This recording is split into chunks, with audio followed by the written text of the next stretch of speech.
A young man with black hair stood and pondered what would happen if he could start over in the face of a hopeless situation. What choices would he make and how would his life turn out? The young man stood in the barn with a large knife, and at his feet lay a blindfolded cow, perhaps to prevent her from seeing her fate prematurely. It was unclear why the young man decided to take this step when he loved his cows so much.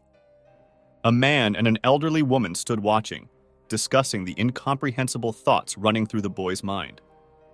Did they really want to slaughter their own cows? What a waste, considering how much the young man cherished them. It was completely baffling what had come over the boy today. He had already raised the knife to the cow's head. He seemed to have gone mad, holding the knife above with a calm and resolute face, ready to strike. But something stopped him. The girl flicked her lighter and lit a cigarette, which began to smolder slowly, filling her lungs with the smoke of tobacco. The young man turned around and glared at her angrily, as if she were the main problem and the cause of all his troubles. And the cause of his troubles turned out to be a beautiful girl in a lovely blue miniskirt and a black top that barely covered her shoulders, revealing the sexy straps of her black bra. The girl continued to blow out cigarette smoke and, pointing the cigarette in his direction, started talking to the boy, saying that they should pretend yesterday was just a joke. Even if the boy carried out his plans with his cows, and even if he gave her $100,000 as a dowry, she still wouldn't marry him, and he shouldn't dream about it. The young man looked at the girl's beautiful blue nails and the smoldering cigarette, which burned like his love. The girl kept telling him that he wouldn't succeed, that her younger brother had already promised her $200,000 as a wedding gift, along with a car. And if the boy were left without his cattle, what would he do? She suggested burying that thought and forgetting about it. It was easy for her to say, but what if the boy's feelings were genuinely strong? The man who stood and observed this was surprised that the boy wanted to do this because of the girl, and called him a fool. She wasn't worth it. The grandmother supported the man, saying that there were many unmarried girls in the village, and he should find another bride. But the boy didn't want to listen to anyone. He was determined and ready to do anything for his love. He turned to the people and asked if they were finished gossiping, and if so, they should leave and not waste his time. The girl flicked her cigarette and ostentatiously began to walk away, telling the boy that she wanted to help make things better. But he didn't appreciate her kindness at all. The young man turned around to savor her beauty once more, watching as the girl distanced herself, while a man and a woman approached him, apparently to talk. Someone called out to our hero and he turned eagerly, not expecting to see the person who called him. It was his parents who called out to him, and they were not impressed with what he was about to do. His father told him that if he had problems, he should talk about them, and his mother begged him to put down the knife and not do anything foolish. The young man's hands relaxed and dropped, and he seemed to realize the foolishness he would have committed if it weren't for his parents. They were able to calm him down, and perhaps the pain would fade away for a while. The young man approached his parents, hugged them tightly, and expressed how happy and relieved he was that they were alive and well. Well, it seemed that even the parents themselves didn't understand what danger they had been in.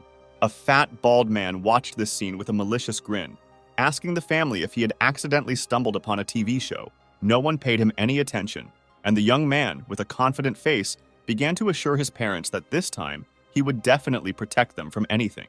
He started shouting for the whole street to hear that no harm would come to his parents, and he would also protect his older brother and sister. Mom was extremely worried about her son, not understanding what was happening to him. She looked at him with teary eyes and tried to figure out how she could help her son. Father's face was completely covered in sweat from anxiety, and he wiped it with a white towel he had on his shoulders. He didn't understand what harm his son was talking about or what was threatening them. The son lowered his head to the ground and began to convince his parents that he hadn't gone crazy and that they needed to deal with those cows to prevent any harm. What kind of harm was supposed to happen?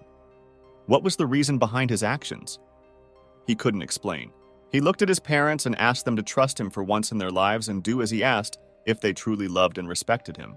The parents looked at each other and understood each other without words. Father approached his son, exhaling nervously, while the mother raised her hand and started saying something to her son. Father bent down to the ground and picked up a knife, saying, "I don't know what you have in mind, son." And the father walked towards the cows, talking to his son, mentioning that he was a university student, which meant he was smart and had much more knowledge than them, and that he understood something. The son looked at his father with a hint of trust and couldn't even imagine what would happen next. And a second later, the father raised the knife up with his right hand while embracing his son with his left hand, completely unaware of what was happening. After all, the father had never acted so strangely before, nor had he ever supported his son to this extent in his endeavors. The woman let out a heavy sigh and watched as her son and husband walked away. She realized that she couldn't do anything about it, and they would do as they saw fit. That very grandmother who had tried to reason with the young man spoke to the mother of the family, urging her to enlighten her family since the father and son couldn't go crazy together. The mother glared at the old woman and told her that she was the one who had gone mad and shouldn't meddle in her family's affairs. The family reunited, and the mother also decided to support her husband and son, disregarding public opinion. It was the right and sensible decision. People continued to discuss the family behind their backs. Apparently, they had no problems of their own and were mostly interested in the problems of this family. They were very eager to know why this family had gone mad and understood the girl who had left the boy. After all, who would want a lunatic as their husband? The boy unlocked his phone screen and saw that it was already 17 minutes past 3, which didn't please him. He realized that time was running out. He looked at the cows in the pens, already understanding their fate, and told himself that he had less than 4 hours left, and he needed to hurry. The boy raised his hand and loudly shouted that he needed 3 people to help him slaughter the cows. He hoped for a prompt response. The people he called out to didn't pay attention, but as soon as he mentioned money, their eyes lit up. They were ready to do anything for money. They started running towards the boy, tripping over each other and boasting about who was better. Each of them wanted to earn money and show that they were superior.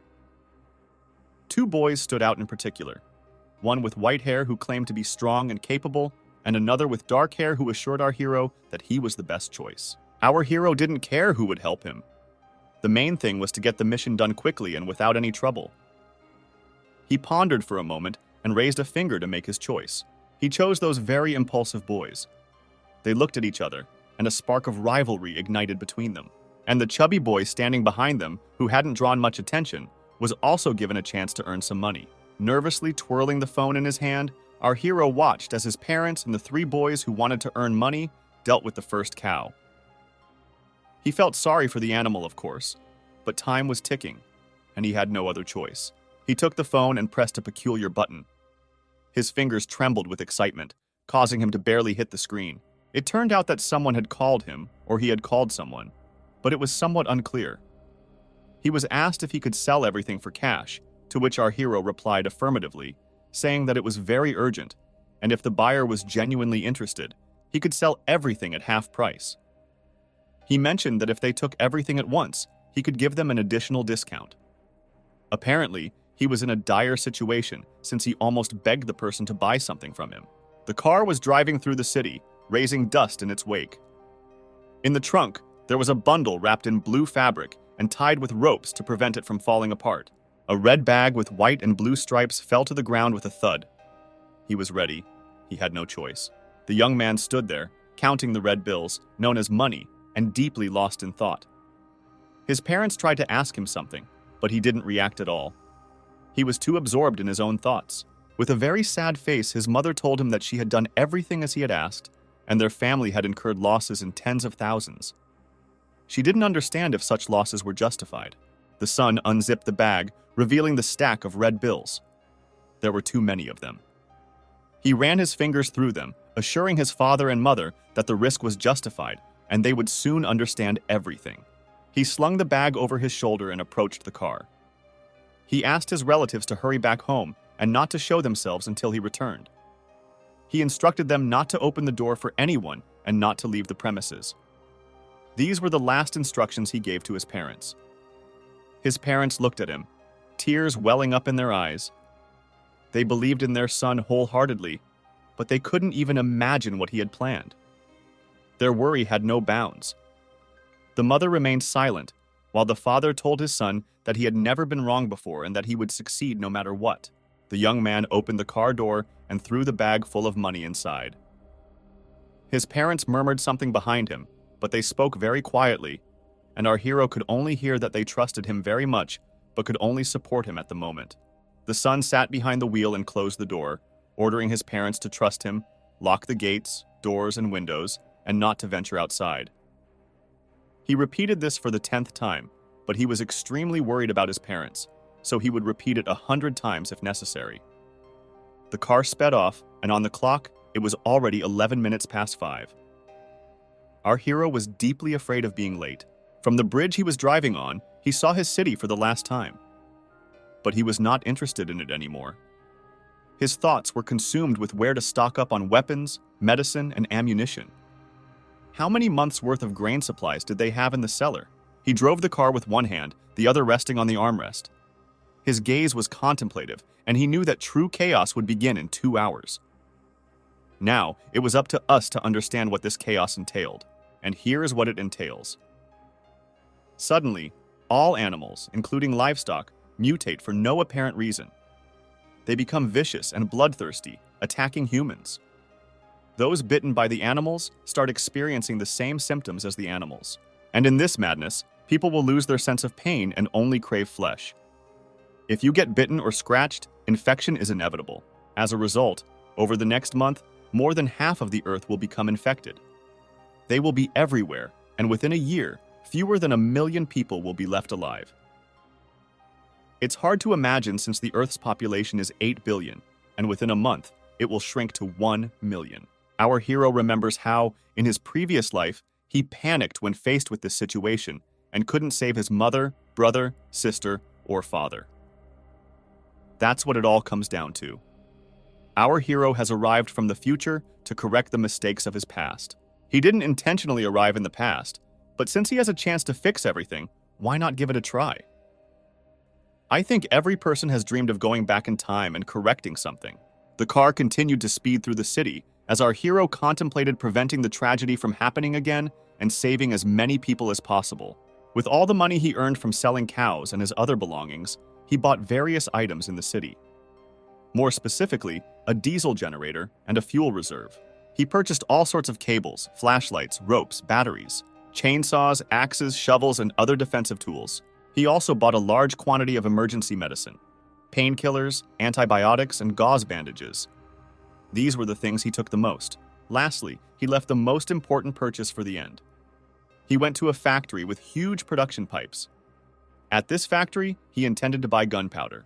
With his bag, he tried to enter a certain door and realized that if he managed to buy gunpowder, they would soon be able to seize the initiative in the early stages of chaos with firepower. He eventually managed to enter the room where a man was sitting on a chair, crossing his legs, and next to him stood an elegant girl who was likely his secretary. Their faces were in shadow, and the room was too dark to make out their features. But the man's face illuminated, and he clasped his hands under his chin, addressing our hero, saying that the security checkpoint had already informed him, presumably upon seeing the large bag on the young man's shoulder, and asked if he came for a major deal or just casually. Perhaps he was just the secretary's friend. Upon hearing these words, the secretary blushed and looked down. The young man slammed the bag on the table, making a loud noise, thereby showing the seriousness of his intentions and making it clear that he had not come here to joke around. He gave a stern look to the man and confronted him. Our hero had come to discuss matters, and after a long pause, he mentioned the man's name. His name was Lin Zhe. He unzipped the bag, revealing stacks of red banknotes. He told the man that inside the bag were 100,000 in cash, showing that he wasn't joking. The man looked at him with an unsatisfied gaze, even with a gaze full of contempt, and questioned the young man again if there really were 100,000 there. Apparently, he found it hard to believe that someone could have such an amount of money. He turned to the secretary, who was already restless, and asked her if she had said anything before. What she said, to whom, and why she said it, he didn't specify. The man burst into laughter. His eyes rolled back and his mouth unnaturally widened. He laughed at our hero, calling him too naive and amusing. In a moment, his face changed, and he grinned maliciously, exposing all 32 of his teeth. He said that Li Qin had mentioned that she wanted a ransom of 100,000, and did the boy really manage to gather the entire amount?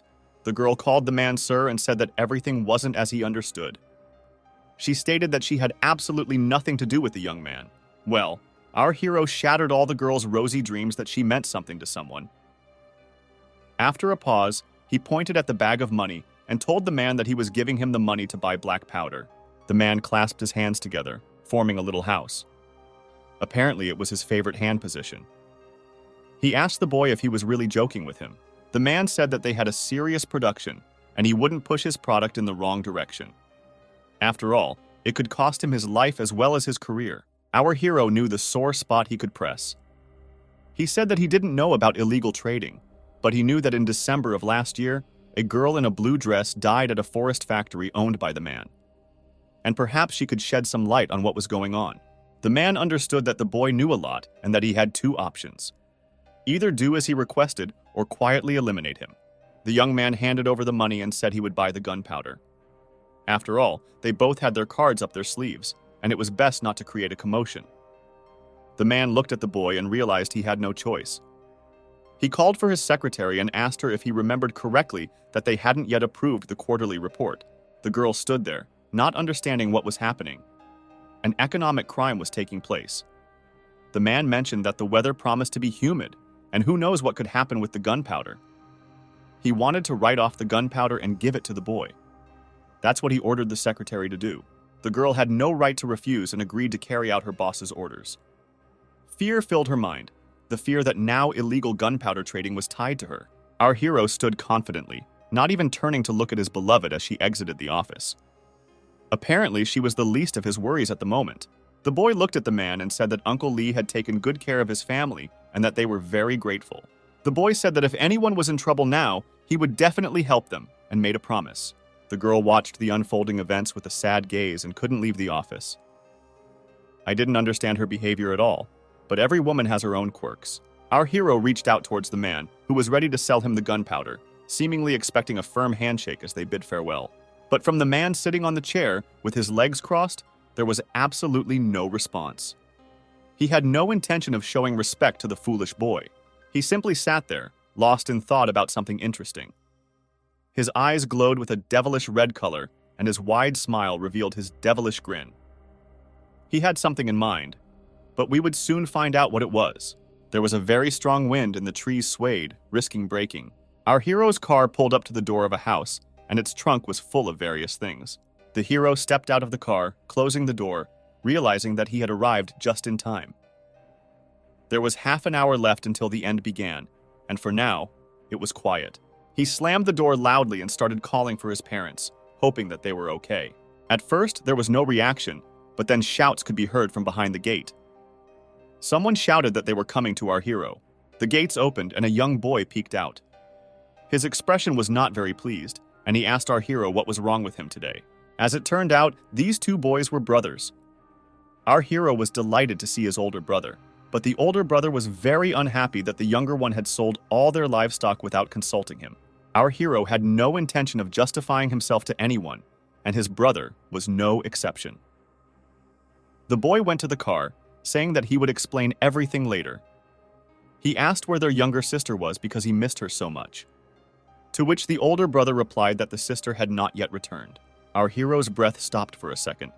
His heart beat even faster, and a sharp pain pierced his chest. Could his sister be in danger? How could she still not be home? In his previous life at this time, his sister was already home. Our hero apparently didn't know about the butterfly effect, and this effect was happening right now. Even the slightest changes in the past, and not only in the past, can alter the course of events. Our hero's face became covered in a sticky sweat of fear. The boy swiftly opened the car door without even realizing it, and told his older brother that he would quickly go and get their little sister. He turned to him and shouted that no matter what happened, they should not leave the gates.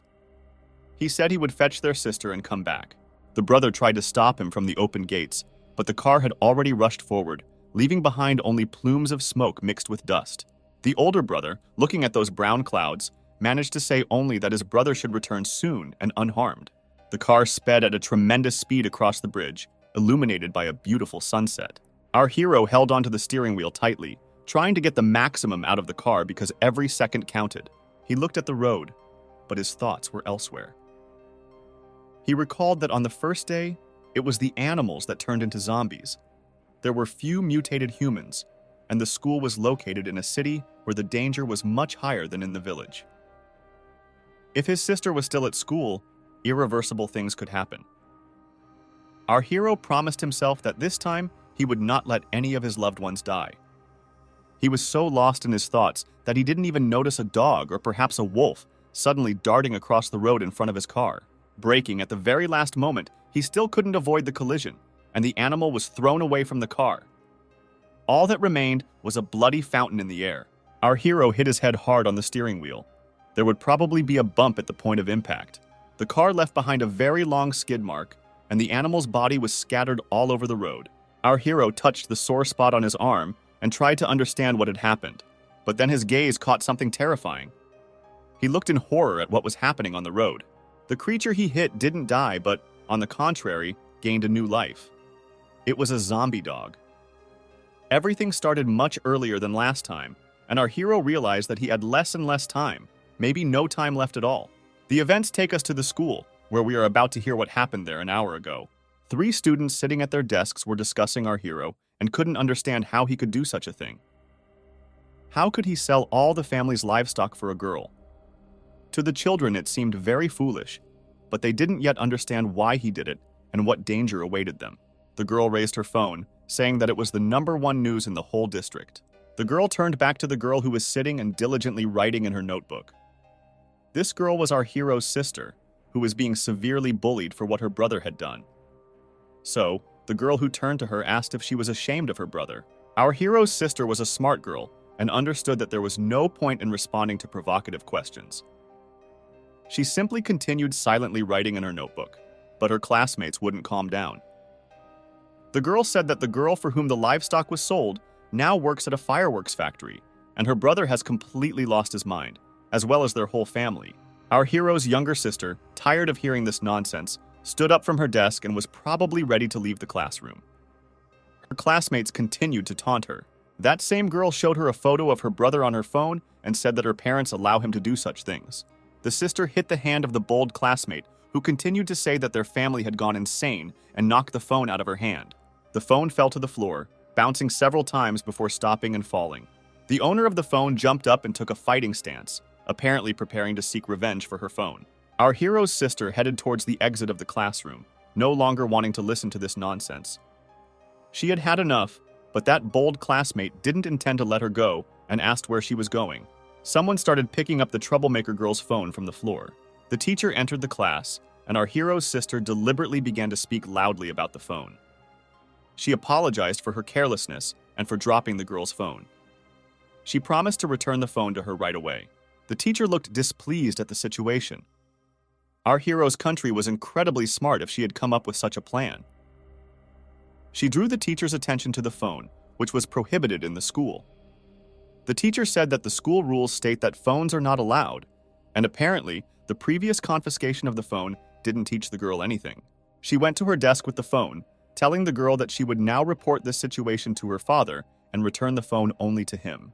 The teacher ordered our hero's sister to return to her seat and not disrupt the lesson.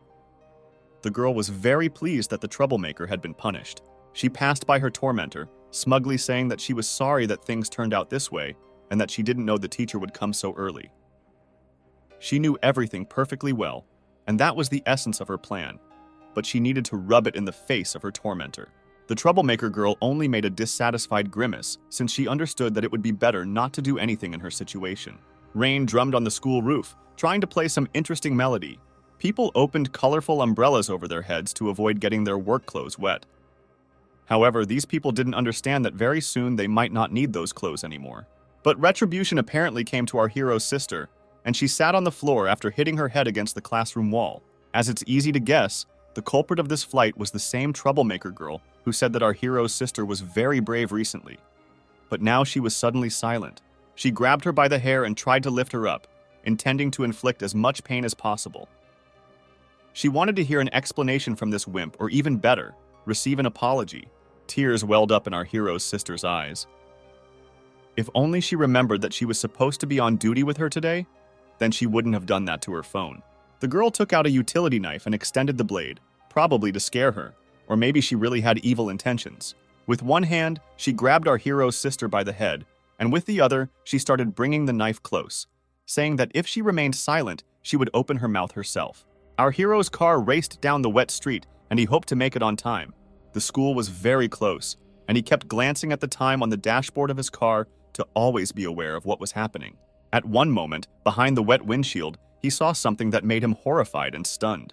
People were rushing out of the school, pleading with everyone still inside or near the school to leave quickly and save their lives. Inside the classroom, a utility knife fell to the floor with a distinctive sound, next to a pool of blood. Our hero's sister had a satisfied look in her eyes, and her face was stained with blood. Her tormentor sat on the floor, covering her mouth with her hand. Blood was flowing out, which could stain her pristine white shirt. Apparently, there was so much blood that the girl choked on it and started spitting it out on the floor. Our hero's sister watched her without an ounce of pity or remorse. The tormentor got what she deserved. The girl asked her if everything was all right, although the amount of blood indicated that things were not particularly good. Our hero's sister stood up and started running towards the exit to quickly escape the crime scene. Her tormentor continued to pour blood onto the floor. The girl ran out onto the school balcony and started shouting that there was an injured person inside the school building, bleeding profusely, and that she urgently needed help. But outside, nobody paid attention because the street was filled with people's screams caused by zombies feasting on flesh. The girl looked at this scene, not understanding what was happening. She was facing a danger she couldn't even suspect.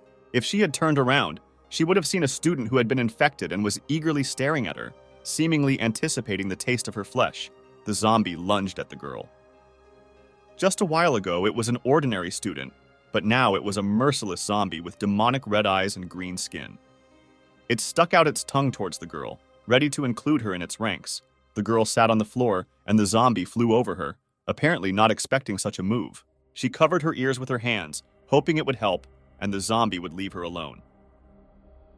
At that moment, another zombie, the one who had tried to bite our girl, crashed to the floor with a distinct sound. But that was only half of the problem because the tormentor appeared in the doorway, but now as a zombie. She noticed our hero's sister and her red eye lit up. She couldn't take revenge as a human, so maybe as a zombie, she would exact her full revenge. Our hero's sister didn't understand what was happening and began to step back in fear, begging her classmate not to touch her, as she was still so young. The classmate attempted to touch her with her hands, but the girl shielded her face from the zombie's repulsive hands. But the zombie classmate had no intention of stopping and continued reaching for our hero's sister's eyes with her hands. In a few seconds, something irreversible could happen, and our hero would blame himself for it for the rest of his life. The school building was filled with rain, and the sounds of wild screams of fear and hatred echoed from within. Our hero's sister was saved by her brother, who managed to kick away the zombie classmate at a distance with a well-timed kick. The girl was in complete shock from what was happening, and her brother's unexpected appearance shocked her even more. But the zombies were not giving up. They were gathering strength for a new attack. Our hero tightly gripped a machete in his hand, offering the zombies a peaceful retreat or a dismemberment. The zombies chose the second option, and one of them headed towards our heroes. As promised, its head ended up separate from its body. With a swift motion of his hand, or more precisely, the machete, our hero severed its head. The brother looked at his sister with a gaze full of love and understanding. He knew he had made it in time. He said he came to make fun of his sister and save her. The girl blushed deeply and didn't say anything in response to her brother, tears welling up in her eyes. Outside, undeterred by the rainy weather, the zombies continued to roam and search for their victims. The unstoppable process had been set in motion. The weather outside was not improving, but fortunately, it was not getting worse either. The pouring rain continued unabated. On the road lay the body of a girl in a pool of blood, being gnawed on by a zombie. At one moment, the zombie was distracted from its engrossing activity and noticed a car approaching from behind. It decided not to run, a decision it would regret within seconds. Whether zombies are capable of regret remains unknown, but the car hit it from behind, sending it flying through the air. Only bloody traces remained in the air and on the bumper. The girl sat in the front seat, buckled up, and absent-mindedly tried to wipe the blood off the window. Of course, it was impossible since the blood was on the outside, but the girl was so lost in her thoughts that it didn't matter to her. Suddenly, she looked at her brother and started shouting with joy. She drew attention to herself to ask her brother a question. With her innocent face, she asked her brother if all this resembled a zombie game and if it was all real. And the kick he used at school seemed like a superhero's strike. The girl was propelled far away from the impact of the kick. This question infuriated her brother because how could his sister compare a genuinely life-threatening situation to some game? Without taking his eyes off the road, He told his sister to stop asking silly questions, and if she was scared, she should just cry. He would understand and wouldn't laugh at her. The girl fell silent and didn't reply to her brother. Or rather, she didn't know what to say to him, as he had recently saved her. The car traveled the same road as in the morning, but now the world's situation was completely different. How quickly life can change. The brother started talking to his sister and told her that with each passing minute, there were more and more zombies devouring people in the world, and they needed to learn to adapt to it, and to keep on living no matter what. He lovingly looked at his sister and assured her not to worry because he would always be by her side to protect her. Their family would be safe, and everything would be fine. He made that promise to his sister. The sister smiled radiantly, closing her eyes with joy, and she was glowing as she said she believed her brother. Night fell, and the full moon sparkled in the sky. The city was still awake, and many windows were lit. It makes you wonder if everyone already knows what is happening. Our heroes knocked on the gate, and a frightened family opened it for them. The parents were overjoyed that their son and daughter had returned unharmed. Our hero looked at his parents with a weary gaze and asked them if everything was calm and if nothing happened while he was away. To which the mother, embracing her daughter, said they had recently heard screams outside, but she and her father hadn't dared to go out. Now everything seemed quiet. Our hero pondered and diverted his gaze from his parents to immerse himself in his thoughts. He remembered that in his previous life in the village, there were very few people left, and the mutated ones feared the sunlight. So, they had enough time to prepare defenses for now. But their main task remained to survive the night. Our hero's older brother asked why he had bought so many things, but then he realized that it all seemed like a disaster. Closing the car door, our hero told his older brother that all explanations would come later. And for now, all the men in the family should help carry everything from the pickup truck into the house. And they should hurry, because the main phase of zombie activity was about to begin. Our hero showed the machete strapped to his belt to his relatives and told them that no matter what happened, they must guard the house. He would be away for a short time and would return soon. The mother was deeply worried about her son, and her expression changed instantly.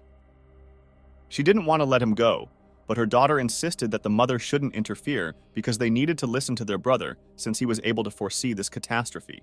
The sister, it seemed to me, began to suspect something, but she didn't show it. Perhaps she was the only one who understood that her brother was behaving differently than usual. Memories from school started coming back to the guy, and he realized that his sister's intuition was not lying. His body behaved differently at school, and now was the perfect time to test it. Our hero was leaping across moonlit rooftops. He believed that amidst all this chaos, he should find someone with the same abilities as his previous life. That would give them an advantage and increase their chances of survival. A grand mansion illuminated by the moon was shown to us, where someone was shouting that they couldn't take it anymore. Some people, seemingly insane, were banging on the windows of the house.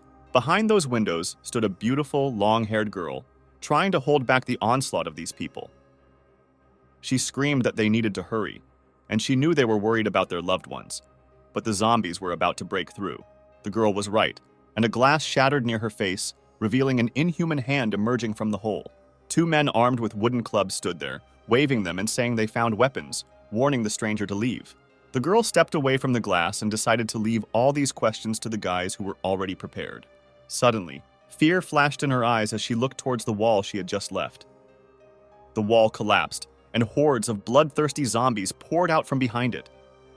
The guys stood there, watching everything in complete shock, paralyzed, and with diminished chances of survival. One of the zombies fell to the ground, apparently breaking its neck upon impact, as the fall was accompanied by a distinct crunch. After that fall, the zombie didn't get up anymore. The girl turned around to look at the zombie, making sure it would no longer pose a threat to anyone. She looked towards the wall and couldn't understand how such a thing had happened. The zombies that were supposed to tear them apart suddenly turned out to be dead and no longer posed any danger. The reason for this turned out to be our hero, who climbed over the zombie corpses with his faithful cleaver. The men looked at him, their mouths agape with surprise. It was the same fool who sold the cows for the girl. The man with glasses even adjusted his glasses to get a better look at him. Our hero gave the girl an angry glare, as if he wanted to incinerate her. The girl widened her eyes, not understanding what was happening. The guy scared her a lot. Another moment, and the girl would have been dead, but her life was saved by our hero, who swiftly reacted and decapitated the zombie that threatened her life. In one swift motion of his cleaver, he sent the zombie's head flying, and blood fountains scattered across the room. The girl squinted in surprise, trying to remember her hero's name. The guy grabbed her face as if he wanted to kiss her, and answered her question with his gaze. He squeezed her cheeks and, upon closer inspection, realized that she was the same girl whose body was not infected, and she could be useful to him. The girl resisted such treatment and didn't understand what the guy wanted from her. And the guy remembered that in his previous life, this girl was Sia Binbin, a ruthless zombie destroyer with a massive rifle. Now she looked nothing like herself, and that needed to be corrected. Terrified, the girl recoiled from the guy, thinking he was a pervert and that something bad would happen to her. Out of politeness, the guy asked if she had any wounds or scratches and if she had been bitten by any zombies. The girl replied that no one had bitten her and she didn't need any help. An elderly man watched our hero, not understanding what was happening. He was completely different from himself. The guy with glasses grabbed a bat and stood up in defense of the girl. He told our hero that if he had any grievances, they could discuss them. But resorting to violence, especially against women, was unnecessary. The guy stood up and closed his eyes thoughtfully, saying that he had killed Uncle Nu and Brother Juan. Well, as he explained, he didn't kill them. After all, he killed zombies. It's hard to believe and hard to understand, but they were no longer human. They had all turned into zombies. If zombie blood gets into your bloodstream, you'll immediately become like them, with no chance of a cure. The guy in glasses began yelling at our hero and telling him not to mess with their heads because zombies don't exist, and it's something from comics. The man in glasses noticed a body lying in a pool of blood and said that our hero had just killed Jung. His granddaughter didn't come back from school today, and his wife isn't responding. Could they all be? Before finishing his sentence, the man fell silent. All the men in the building looked at each other, and the eldest among them suggested calling the police. Our hero said that there's no point in calling the police if they won't be able to help. Moreover, most likely many policemen have already turned into zombies. Suddenly, someone clapped loudly and asked everyone to pay attention to him. It was the gunpowder seller with his signature hand gesture. He talked about not trusting a killer. He stood among the crowd, with his loyal secretary standing behind him. He said that this boy has taken a dozen lives and now claims that the police won't help. All the people began raising their hands, chanting that he needs to be caught and that he's a murderer who should be punished. Our hero stood in shock, watching all of this, realizing that he couldn't overcome such a large number of people, and if they wanted to capture him, they would definitely succeed. The gunpowder seller stood there, telling our hero that he wouldn't be able to explain the existence of zombies and justify his actions. The townspeople chanted to tie him up, saying that a killer has no place here, and the village authorities will decide for the residents. Well, the girl whom our hero saved tried to stop this chaos. She asked everyone to stop and listen to her. The girl placed her hand on her heart, perhaps to make her words sound sincere. She said that their committee would help everyone, and the criminals wouldn't go unpunished. But the guy with the sash is absolutely right. Angry villagers attacked them, and he had no other choice. Our hero wasn't completely satisfied with this outcome, but he could at least thank the girl for trying to do something to justify him. The guy shrugged his hands towards the crowd and said that he would prove to everyone that it's a zombie and that he seems to have an idea where the family members of all these people are. People stood there looking at each other, not fully trusting the guy. And he said that anyone who would go with him would believe his words. The guy looked at the gunpowder seller and told him to come with him. After all, Lindsay doubts him. Our hero can show him everything. The gunpowder seller nervously adjusted his tie, apparently deciding to take this scary step. The eyes of Lindsay were filled with contemplation. He believed that this guy was too suspicious. Earlier in the day, he had stocked up on a large quantity of supplies and gunpowder, and in the evening, all these strange things started happening. Whatever the case may be, if our hero knows about the incident with the girl in the woods, he must take that secret to the grave. Our hero stood there, spreading his arms, continuing to convince people that zombies exist. He said that in the village, a bunch of people disappeared out of nowhere, and the place is very remote, surrounded by forests. The guy approached the gunpowder vendor closely and kept pressuring him. If the gunpowder vendor considered him a killer and believed that zombies don't exist, then it wouldn't cost him anything to go with him. Or did he actually get scared? Lindsay continued to make excuses. He said that he was just an ordinary person from the common folk and feared such a cruel killer like our hero. They stood there, looking at each other, while the gunpowder vendor continued to speak. He couldn't disgrace himself in front of the people and said that for the safety of the village residents and to determine the whereabouts of their missing relatives, he was obligated to go with him. But he would bring a couple of trusted individuals with him. He said these words and smirked, showing his gang of thugs standing behind him. The girl our hero saved, sensing that the gunpowder vendor had something bad in mind, decided to go with them. However, her friends didn't think the same way. A man in a white shirt said that it was too dangerous, and the guy with glasses said that they shouldn't act rashly until they figure out what's going on. The girl looked at the men with disdain and said that since they were members of the village committee, they were obligated to take the initiative if the village secretary wasn't with them. The guy observed the situation from the sidelines and out of curiosity asked where the secretary had gone. As it turned out, today, after lunch, when news started coming in about the missing villagers, the secretary went out to search for them and never returned. The guy with glasses lowered his gaze to the floor and said that his wife had also disappeared, and there had been no news from her for a long time. Our hero contemplated something, realizing that his suspicions were correct and that there were already a lot of zombies in the village, and the zombies that made it into this house were just a small part of the whole problem. The guy with glasses gathered his courage and said that he would also go with them because they had to fulfill the duties of the secretary in his absence. The man looked at our hero, apparently sensing trust in him, and said that they needed to carefully investigate everything. An elderly man also decided not to stay on the sidelines and said that he would help them. He would provide a place for the people in this building. He suggested using 2 vans at the entrance to reach their destination. The events moved to the forest, where the entire group of people who didn't believe in our hero was inspecting a white car. The girl examined the car with a flashlight and realized that it closely resembled the secretary's car.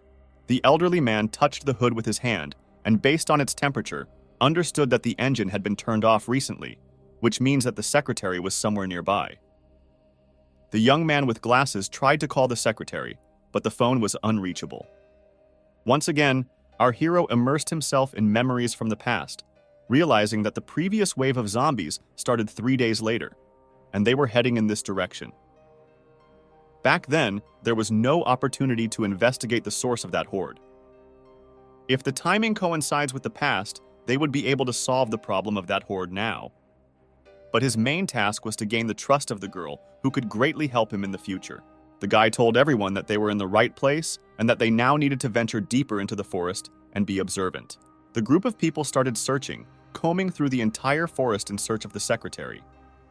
From a bird's eye view, the flashlights they were using to illuminate the forest were visible. The girl walked ahead, shining her flashlight in front of her. The forest was too dense, and the heroes moved forward for a long time, but didn't encounter anyone. Their spirits began to drop, and it affected everyone. Well, not for our hero. He stopped and said that not long ago, there were many people in this forest. He had seen traces on the grass, broken branches, and bloodstains. All of this indicated that zombies had been here very recently. It was a typical zombie movie plot, but this was only the first day of the apocalypse, and everything was happening too fast. There had to be a reason for it. Our hero stood at the entrance of a cave, shining his flashlight deep into it. He stopped the people following him and told them that there was a cave ahead, but it was too dangerous for everyone to enter together. He would go first to check it out, but the gunpowder vendor stopped our hero. He looked at him skeptically and said something very interesting. What if there was a crime scene inside the cave, and our hero wanted to go alone to cover his tracks? A pause fell over the crowd, and everyone stood silently, shining their flashlights into emptiness. Our hero let out a frustrated sigh, expressing his anger at the behavior of the gunpowder vendor. He said that he resembled a cowardly little dog that didn't trust its owner. With a look of hatred and disrespect, our hero stared at the gunpowder vendor and offered him to come along if he wasn't afraid of death. He hoped to see a mountain of corpses inside the cave. Lindsay understood that the guy wasn't joking, and thoughts began to creep into his mind that the guy really intended to kill him. It only made things more interesting and intrigued him. The gunpowder vendor looked at our hero within the walls of the cave, genuinely curious about what this cave concealed and how our hero was connected to it. Just a few minutes passed when a zombie hand protruded from the cave. A zombie girl in a ballet dress moved towards the people standing at the entrance of the cave. The guy with glasses looked at her and recognized his wife, although she was no longer the same. The girl approached the guy with glasses, and he, in turn, pushed the baseball bat back to tightly embrace his wife.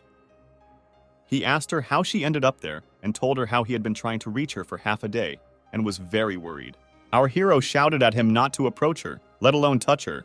Well, it was too late, and the wife of the guy with glasses had already opened her lifeless mouth and was ready to devour him. Our hero, as always, reacted lightning fast, and instead of his husband's neck, the zombie wife bit into his blade. Our hero told the man that his wife would never be the same again and that he'd better stay away from her. In front of the guy with glasses' eyes, our hero destroyed his wife. There was nothing else he could do. How could he explain this to a loving husband? The man with glasses looked at all of this, and tears welled up in his eyes. The person he loved so much lay on the ground lifeless. His life had ended now. The shock passed, and the man called our hero a ruthless killer and begged him to return his wife. Well, he didn't understand that this killing was done for the better. Everyone looked at the grieving husband and sympathized with him. No one would want to feel what he was feeling right now. The man in glasses grabbed a bat and swung it at our hero, seeking revenge for his wife. Our hero was not that simple, and with a single blow, he sent the husband to the ground. How could he not understand that his wife was a zombie and there was no other choice? The man lost his glasses and lay on the ground, listening to our hero's words about how it's normal to get angry, feel hurt, and have regrets. No matter how he felt, it didn't change the fact that the woman had become a zombie and our hero had to kill her. Blood dripped from our hero's machete, and with each passing second, the chances of many people surviving grew slimmer. Our hero could only hope that those who were still alive had not perished. The man in glasses refused to back down, and striking the ground with his hand, said that our hero was talking nonsense and such a thing couldn't happen. His wife was his loved one, and she couldn't become a zombie. Our hero would have spoken to him differently if the man in glasses had killed his loved one before his eyes. Memories resurfaced in our hero's mind. His family lay on the ground in a pool of blood. It was the most terrifying memory of his life. He asked the man in glasses what he had just said, but not hearing a response, he turned away. He grabbed the man by the throat, lifting him into the air, apparently wanting to strangle him or simply teach him a lesson. He asked the man if he had been too polite with him, and perhaps he should be tougher. Our hero himself expressed a desire to take them there to dispel doubts, and even saved the man's life. And now he was receiving such gratitude from him. It irritated him greatly. The man hanging in the air began to suffocate. Our hero told everyone that anyone who dared to harm his family, even with a finger, would be immediately killed. Friends of the man in glasses rushed to his aid, telling our hero to let him go. The gunpowder seller started telling everyone that he was right and that our hero was indeed a ruthless killer, and there were no zombies. But suddenly, our hero's brother jumped towards him and tried to save the man from the hands of his own kin. He ordered his younger brother, with cries, to calm down and be gentler. The older brother was not left with any options, so he forcefully hit his brother's head with his own. The man in glasses finally fell to the ground, finally able to breathe fresh air. His life was saved. The older brother sat beside the lifeless body of his restless younger brother and began to stand up. Our hero regained consciousness and recognized his tormentor in the face of his brother. The older brother looked at him with a look of admiration and called him a fool. But he was glad that he had regained his senses. He extended his hand to his younger brother and said that he was not supposed to be home, and everyone was getting worried. The man in glasses continued to cry on the ground, blaming himself for his wife's death, for not being able to protect her. The older brother of our hero approached the grieving husband, trying to cheer him up. He said that even though he didn't want to admit it, deep down he understood that his wife couldn't be brought back. Although his brother was a fool, he had saved the man's life. The man's feelings were, of course, understandable, and the brother offered to hate him instead of our hero. He extended his hand to the man in glasses and said that they had to keep living and that he was needed by the villagers. The man started to get up, saying that he had to save the people in his village. Our hero looked at the whole scene and understood that his older brother, despite being different, was always ready to come to his aid and bring comfort. Although they were brothers, their characters were different. The older brother had always been popular, while our hero never had any friends. No matter what happened, the brother was always there, protecting and helping our hero. Our hero approached his brother and the grieving man and hit his brother on the shoulder for no apparent reason. He began to walk away, mentally telling his brother that it was his time to protect. From the cave, a wild scream could be heard, indicating that not all zombies had left. The girl, upon hearing the voice, immediately recognized its owner. It was the voice of the secretary who urgently needed help. She was about to rush to assist when our hero blocked her path, telling her not to act rashly. Strange sounds continued to emanate from the cave. The ward of the gunpowder seller stated that it was true. There were zombies, and that the girl was indeed a zombie. To this, his owner said it was all nonsense, and that he would go there to prove that there were no zombies. However, one of the brutes stepped forward, apparently trying to impress his owner, and said he would go into the cave. The man entered the cave and started shouting at the one who was supposedly playing pranks, telling them to come out and stop scaring people. Suddenly, his flashlight slipped from his hands, and the man disappeared from sight. Everyone was bewildered and didn't understand what had happened. Perhaps only our hero understood what was going on. Inside the cave, only the lower half of the man's body remained. The upper half of the man's body was held by a zombie, surrounded by a massive crowd of its kind. Those who didn't believe our hero could now see with their own eyes that he was right. Glava 6. The zombie stood and held the upper part of the minion's body by the head. It was a very terrifying sight. Nobody wanted to look at it. After a couple of seconds, the zombie threw the upper part of the body onto the street, and everyone present there was very frightened. The gunpowder seller didn't understand what was happening, and fear appeared on his face. Nobody understood what was happening, and the zombies, in the meantime, rushed towards the people. Our hero looked at the crowd of zombies and couldn't understand why there were so many of them. He thought there would be fewer, and he already wanted to run away. But he realized that his brother and the girl who mattered to him would stay here. Running away was not an option. He shielded the girl and told her to stand behind him because it was the safest thing she could do right now. Someone grabbed him from behind by the shoulder. It was his brother, who frightened our hero greatly. The two brothers scattered the zombies in different directions, helping each other and complementing each other very well. The older brother looked at our hero and was deeply hurt that he wanted to take all the glory of victory for himself. Real brothers don't do that. Real brothers always share. The zombies began to rise from the ground to continue fighting and destroy the human race. Our hero's brother was very unhappy that even after his attacks, the zombies could still stand up. He didn't understand their weaknesses and how to defeat them. Our hero looked at his older brother and reminded him that the weak spot of the zombies was their brain, as well as sunlight. The older brother completely lost his grip and forgot such elementary things. The two brothers stood side by side, with the girl standing between them. The older brother said that he would definitely have enough strength to defeat the zombies, and he didn't need any special methods to defeat them. Our hero said that in that case, they would act in an old-fashioned way. The girl looked at the two brave guys with astonishment as they decided to destroy the horde of zombies with their bare hands, without anyone's help. The two brothers stood and discussed the plan of action. The older brother intended to fight the zombies in hand-to-hand combat, while the younger one had a machete, making it much easier for him to destroy the zombies. The zombies glowed with their red eyes and opened their foul-smelling mouths, apparently wanting to bite our heroes, although it was clear that it was their only desire. Our hero's older brother commanded him to attack and rushed forward. Our hero flew down from the air towards the zombies, while the older brother attacked the zombies on the ground. Blood was flying everywhere, as well as zombie heads that were being severed by the machete. The zombies seemed as if they were not going to give up and wanted to continue fighting, expressing it with their angry growls. But the older brother of our hero stopped that growl. Our hero landed on the ground, and his brother, leaning on his back with his hands, made a very cunning and elaborate strike that the zombies 100% did not expect and were defeated by. From the cave, more and more zombies were flying towards our heroes. They seemed endless and would never stop. Our heroes were ready to fight and would not retreat until they destroyed every single zombie. Our hero, with a knife in hand, commanded everyone to gather together and shine flashlights in the zombies' faces. And if the zombies got closer, they were to hit them on the heads. But most importantly, they must not let the zombies bite them, because a person immediately turns into a zombie after that. On another clearing, an elderly man and a man in glasses stood next to 3 corpses and were talking. The man in glasses said that the two of them barely had enough strength to kill one, while the brothers were annihilating them in whole hordes. The man couldn't understand how they managed to do that.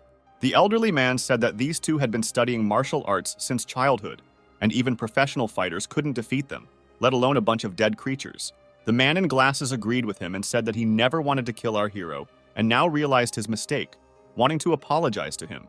Together with his brother, our hero destroyed a lot of zombies and stood on their corpses. The older brother spoke to his brother about how amazed he was at the amount of strength his brother had gained. Our hero said, "Maybe I can arrange a masterclass specifically for my older brother." Our hero turned around and looked at the girl, who was very scared of everything that was happening. He reassured her and said that everything was fine. The girl believed him. She stood among the two brothers and nervously exhaled, grateful to them for what they had done for her. The older brother said that there was no need to thank him because it was his younger brother who constantly protected her. Our hero decided not to listen to this and waved his hand as he started to move away from his brother and the girl.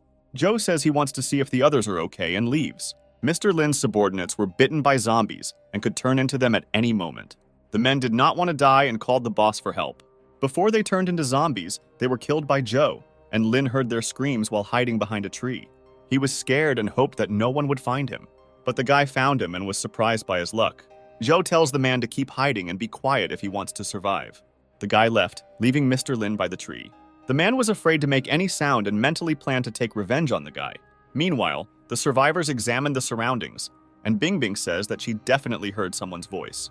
The young man returns and everyone hears a cry for help from the cave.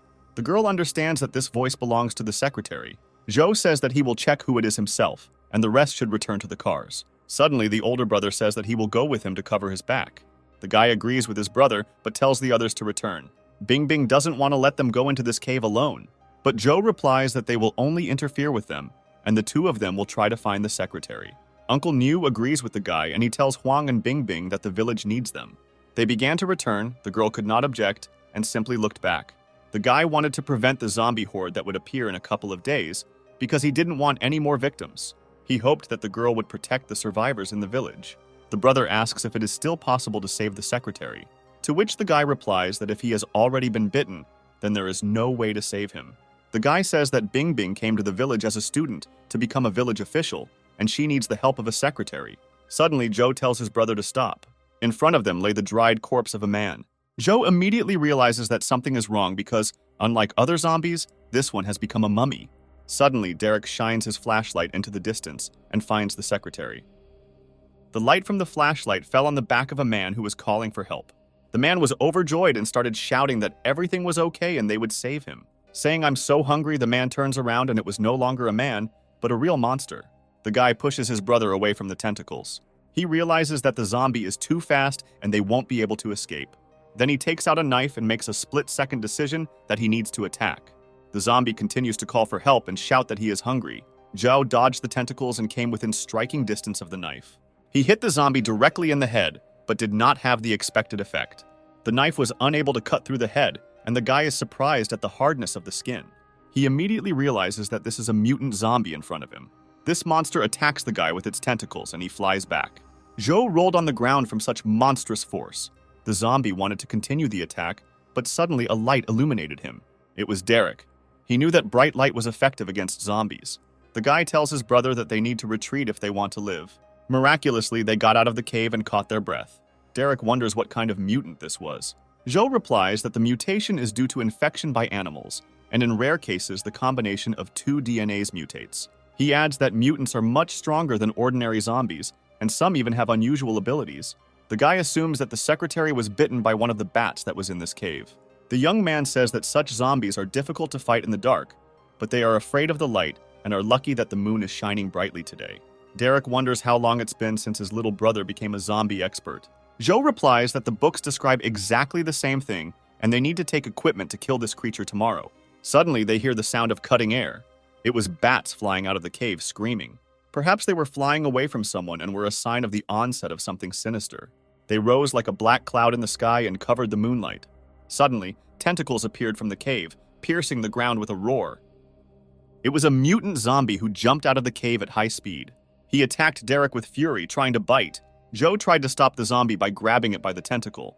The guy understood that the zombie was very strong, and to win, he needed a powerful light source. Suddenly, a car appeared from the side from the darkness of the night. The car crashed into a zombie at high speed. Bing Bing was driving, and she suffered kickback as she crashed into a tree. Joe wasted no time in finishing off the zombie while it was immobilized. The girl got out of the car, asking if everything was okay with the guys. She was surprised that the zombie turned out to be the secretary. Derek breathed a sigh of relief after defeating the zombie, since it could have killed them both. Looking at their brother, the guy and girl couldn't believe their eyes. The man was careless and was injured by a mutant zombie. He apologizes for this and tells his brother to take care of the family for him. Joe wanted to protect his brother and did not want a repeat of the past. He felt tears on his face. He turned around, looking at the defeated zombie. A mutant zombie could control ordinary zombies, but that was not the most important thing. The most important thing was the zombie core in the back of their heads. Joe tells his brother that this thing can help while there are no symptoms yet. If he eats it now, then there is a chance of turning into a Superman, immune to the zombie virus. But the likelihood that they would not be was greater. Derek used the cannonball without fear, since he had no other choice. Joe says that 2 days will be enough to understand whether the core worked or not. Derek goes into the cave and told them to seal the entrance if he doesn't come out in 2 days. But if he does come out, they shouldn't be too jealous. Finally, a smile appears on the guy's face and he says that he will wait for his return. Unfortunately for them, Lin heard this conversation, hiding behind a tree. The next morning, their small village was calm. Zhou Ying appeared in her brother's room and was dressed in a very unusual costume. Zhou smiled and said that she looked like a weirdo. The sister says that everyone in the family should be protected, and she made this armor herself. The guy replies that this armor will not help her in any way when attacked by monsters. Walking out into the courtyard, Zhou saw his father strengthening the wall. The father hugs a barrel of gunpowder and asks where his son got so much. The next moment, he runs away with her in an unknown direction, and a moment later, Zhou hears the doorbell. Bing Bing was standing on the threshold and the guy asks what she wants. The girl collected her thoughts and asks the guy to help her. She says she can't contact the local police department and the signal is gone. Zhou confirmed her words, and this seemed strange to him, since this had not happened in the past. The girl asks the guy to accompany her to the station, since the lack of communication may be a problem in the future. The guy agreed and they set off, saying goodbye to his parents. Meanwhile, Derek was sitting alone in a cave and suddenly heard footsteps. Suddenly, some kind of liquid spread across the ground and the guy knew it. The liquid was gasoline and someone set it on fire. Sometime later, Zhou and Bing Bing were driving a pickup truck along the highway, and although the girl had no hearing, she tried to sing the song, thereby calming her nerves. The guy smiled because this was truly the Bing Bing he knew in the past.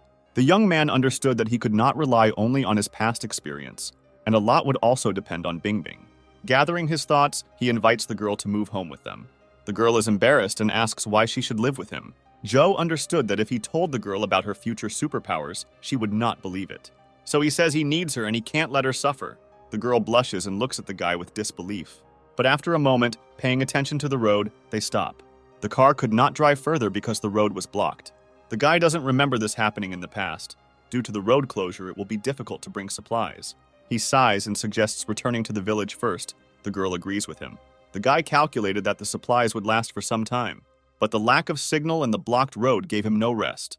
He had a bad feeling which did not disappoint him. Due to punctured tires, the car skidded and became difficult to drive. Having difficulty stopping the car, they got out to look at the problem. Bing Bing is surprised by the sudden appearance of car spikes. Zhou tells her to be careful and hide, since these thorns were placed by a man. Lin suddenly appears and says that he is glad to see the guy in good health.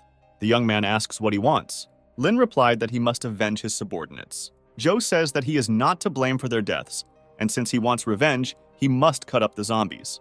But he is too cowardly to go against the zombies. The man pointed a gun at the guy and said he would kill him. The young man was confident in his strength and that the bullet would not harm him. The villain grinned and the sound of the trigger being pulled was heard in the silence. The bullet instantly fired and whistled past the guy, and at the same moment Zhou heard a scream behind him. In fact, Lin was not aiming at him, but at Bing Bing. He did not expect such meanness and became angry with the man. Lin laughed and said that to deal with the guy he would start with the people around him. He also adds that he heard about his brother's infection and decided to help him. Since he knew that Zhou could not cope on his own and therefore blew up that cave, the guy, hearing this, ran furiously towards the enemy. Bing Bing shouted at him to stop and think about it. Lin was glad that his provocation worked, as he had been waiting for this moment. Suddenly, a huge wolf appeared from the forest, looking at the man with hunger in his eyes. Like a flash of lightning, he attacked him and bit off his hand. The guy was surprised by the sudden appearance of a rank 2 zombie wolf. Meanwhile, Zhou Ying was bored and waited for her brother and Bing Bing to return. The next moment, she sees Uncle Huang and Uncle Nu outside. The girl tells them that her brother left and asks them what happened. They tell her that she should look at the mountain in the distance. At first, the girl didn't understand what was going on. She took the phone to look at it in more detail. She was amazed by what she saw. A horde of zombies was approaching from the mountain. Lin wallowed in his own blood and was glad that he would not die alone today. After the first catch, the monster attacked the guy. Zhou wasted no time and calmly stabbed him with the knife. Luckily, it was light and the zombie wolf was not that strong. Therefore, the wolf must die. Otherwise, when night comes, they will all die. At that moment, a strange noise began to be heard from the forest. Looking to where it was coming from, he saw a horde of zombies quickly approaching. Zhou thought that since they had killed the secretary's summoner, the horde should not have appeared. But suddenly he realized that the source of the virus was not the secretary, but bats. By this point, the zombie wolf had recovered and was ready for the second round. The wolf hit the ground with his paw, and the guy was thrown into the air from such a powerful blow. Paying attention to the wound he had previously inflicted, the guy realized that the wolf could regenerate. Zhou had big problems. He needed to somehow defeat this monster. Meanwhile, in the very cave in which the explosion occurred, the stones that blocked the passage flew out at high speed from some unknown force. After a short moment, the girl could not believe her eyes. She was very scared. The zombie wolf was victorious and was ready to eat the young man alive. But suddenly, the guy felt a sharp surge of strength in his body. He was pleasantly surprised to feel that power again. Having gained strength, the guy became very strong. He hit the wolf with his fist. He flew away from the large impulse. The guy in the blink of an eye found himself next to the wolf and was ready to strike. The next moment, he blasted the wolf with his incredible strength. The girl, looking at this, unconsciously called the guy by name. Bing Bing was surprised at how strong the young man was. She had a feeling that Zhou could get out of any situation. Zhou suddenly awakened his super strength, but he didn't remember anyone doing the same without activating the zombie core in the past. But he suddenly came to his senses and told the girl to get up, since they did not have time to rest. Zombies were approaching from all sides, and it was not safe here. The guy said that he would carry the girl on his back because she was wounded, and she should hold on tight. The next moment, they were running away from the zombies and heading to the safe zone. By evening, they could already see the village in the distance. Looking back, they realized that they had brought a tail with them, and it would be difficult to kill all the zombies. Suddenly, there was an explosion, and many zombies were killed, and loud music could be heard afterwards. Their father and younger sister came to their aid. After some time, the car was speeding along the highway, and Zhou Ying threw explosive bottles out of the window. The next second, everything lit up with a bright flame. Zhou Ying was delighted with the emotions she received.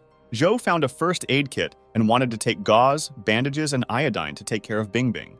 But suddenly, the sister gets ahead of her brother and says that you shouldn't touch the girl's feet so brazenly.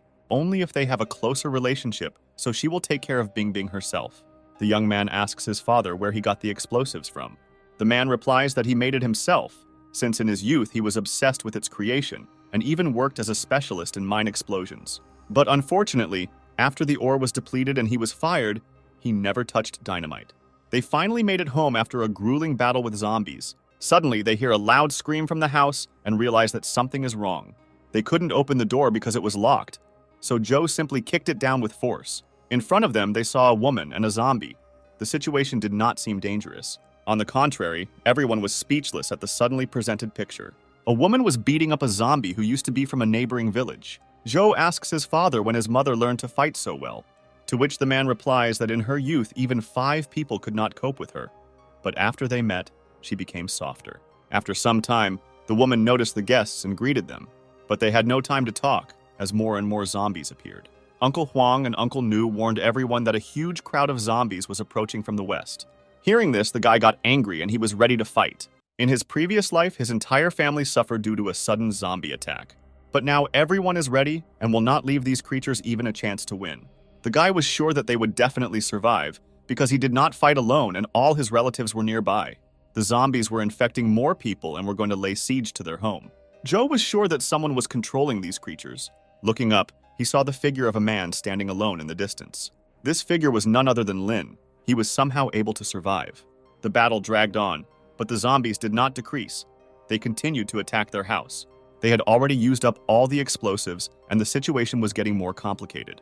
Zombies were everywhere, and the guy felt that they had tactics. Since the zombies had been advancing for a long time, everyone was tired from such a long battle. At a rapid pace, zombies filled everything around. Zhou tells everyone to go to the courtyard and hold the defense there, and he will take over the rest. The next moment, a crowd of zombies attacked him, and a mountain formed. The guy activated the Bloody Buddha ability and destroyed all the zombies. He felt his blood boiling in his body, and a force awakening that could destroy everything in its path. He had seen in his previous life how one commander of the Dawn Army had the same ability. Somehow, his Blood Buddha ability was much weaker, but that didn't matter at the moment, since he had to deal not with a crowd of zombies, but with the one who controls them. Meanwhile, everyone fought with the zombies and did not let them go further. Auntie covered Bing Bing's back and asked if she was okay since she was injured before. The girl thanks for the help and asks where Zhou ran away to. Zhou Ying replies that her brother is now definitely crushing all the zombies left and right. She adds that there is no need to worry as her brother is safe and unharmed. Turning back, she saw a destroyed wall and a lying man. The lying person was Zhou. He shouted to everyone not to come near and to run away from here as quickly as possible. The one who sent him flying and forced him to break through the wall was a huge zombie bear. The guy did not want to give up. He knew that he had to fight to the end. Zhou could not allow that situation to happen again. He had to protect those he cared about. The young man stood up. He wanted more power. A strong wind blew. Everyone was worried about the guy. Zhou went on the offensive with renewed vigor. He wanted to win as quickly as possible. But suddenly Derek appears. He stops the bear's huge paw with one hand. The guy adds that it took him time far away in the mountains to get used to this power. Derek decided to show his younger brother how to use such power. The bear flew several meters, kicking up dust and stones along the way. But the monster is not dead, so Derek tells Cho to mind his own business, and then he can handle it himself. The young man was glad to see his older brother and says that he leaves everything to him. After some time, the young man looked at his opponent with coldness in his eyes. In front of him stood the renewed Lin, who threw away the pitiful human body. The man felt like a king. He not only retained his sanity, but also could control a crowd of zombies. Lin thanks the guy for cutting the zombie wolf into small pieces. Only with his help was he able to easily get the core and eat it. The next moment, Zhou cuts Lin in half. The guy says that he is too talkative for a coward, and he is tired of listening to his monologues. The young man is indignant at Lin's pride in calling himself king. Zhou thought that the pressure of the zombies on the family should lessen, since there was no one left to control them. But suddenly he heard laughter behind him. The man was not dead yet. Lin says that a measly knife cannot kill him. The guy immediately realized that the man had been given the ability to regenerate that wolf. Lin became very fast. Zhou didn't even see his movements as he appeared behind him. The mutant says that resistance is useless, and he will kill them all, and then they will join his army. It is precisely because people are just cattle that he brought zombies here to clean out this place. Meanwhile, the hole in the wall was sealed with a sheet of steel, and the zombies kept pushing with more force. Uncle Niu was already at the limit of his strength and said that if this continues, he will not be able to stand it.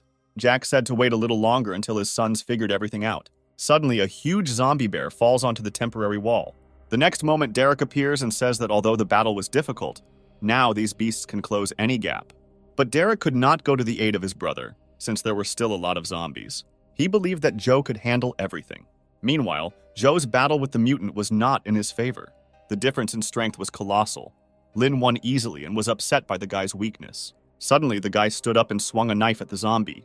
Zhou was furious that Lin didn't care about him. He was ready to kill him because he wanted to raise his hand against his family. Although the zombie was injured, he recovered before our eyes with unimaginable speed. A second later, he lunged and attacked the guy with his claws.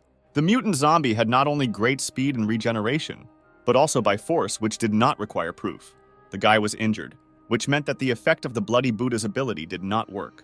Lin had at least a little fun, because he thought that his claws would immediately reach the internal organs. Zhou realized that his stamina was declining too quickly, and he would not be able to maintain his ability for long. This meant that the next attack would determine the outcome of the battle. Lin himself did not know the limit of his power, and a moment later he inflicted another wound on the guy. A grenade appeared from the guy's sleeve and he threw it right at the zombie's face. Upon contact, an explosion occurred and smoke rose. Lin laughed and said that an ordinary grenade would not kill him. But looking around, he realized that Zhou had fled with his tail between his legs. The man laughed because running away was useless, because he could find him by the smell of blood. He added that Zhou could run as long as he wanted, but in the end, he would kill him. Meanwhile, the young man hid in the store, catching his breath and healing his wounds. Somehow, with the help of bandages, he managed to stop the bleeding, and the fact that his ability helped heal wounds was a pleasant surprise. But despite this, his forces were running out, and they were only enough for one attack. Outside, Lin came to the smell of Zhou's blood. He was surprised that the guy chose a gas station store as the gravesite. The man immediately saw a trap consisting of gasoline, a wire rope, and a grenade. He laughed at the guy's stupidity, as he had no intention of falling into the trap. He felt that he did not need to enter the room, since the most pungent smell of blood came from above. The man was surprised because only the guy's jacket fell from the roof. The moment the jacket fell, Zhou appeared right in front of Lin. He threw a handful of salt right in the mutant's face. The zombie immediately screamed in pain. He did not expect the sudden attack. The guy says it's just salt, can't he smell it? He also adds that he will not see or feel anything, since he adopted the abilities of the zombie wolf, he also received his weaknesses. There are a lot of olfactory cells in the noses of wolves, and when the nasal cavity is irritated, he probably now feels incredible pain. He adds that everyone will lower their guard, believing that they have seen through the enemy's trap, and Lin is not a king, but just a pathetic zombie. The next moment, the mutant tries to kill the guy, but nothing works out for him, since he missed his chance. Joe gathers all his power and concentrates it in his hands, just as his brother had shown him before. The zombie saw in front of him the huge aura and power of the guy, which he had collected in a short time. Joe says goodbye to the monster and strikes him. A huge impulse of force attacked the man at once and broke the ground. But even such a blow could not cut the mutant's body. The next moment, the pit in which Lin lay began to fill with gasoline. The monster did not understand what was happening. Joe says that he decided to try to use the entire supply of the gas station, since ordinary grenades do not work on him. The guy says that this station will be the site of Lin's grave. Having said goodbye, he throws a grenade straight into the pit. People heard a loud explosion that rang throughout the village. Derek asked his father if everything was okay. He replies that everything is fine, looking at the huge cloud of smoke rising to the sky. When the smoke cleared, the sun illuminated the area with bright rays. The zombie crowd retreated because they were afraid of sunlight. Everyone breathed a sigh of relief as they managed to survive this stormy night. They were very happy about their first triumphant victory. Joe, returning home, was also very happy, since all his relatives were safe and sound. Suddenly, behind him, he hears a girl calling him. She asks for help, and the next second she falls from loss of consciousness. This girl was familiar to the guy. Her name was Layla. Sometime later at home, Joe Ying tells his brother that he is a pervert because he began to undress the girl right in the middle of the street. The guy says he just wanted to make sure the girl wasn't bitten, since their own safety comes first.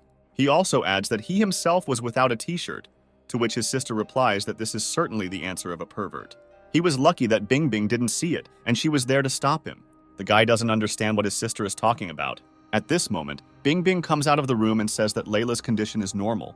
She will recover after sleep. There was silence in the corridor, and the girl who had just appeared did not understand what was going on.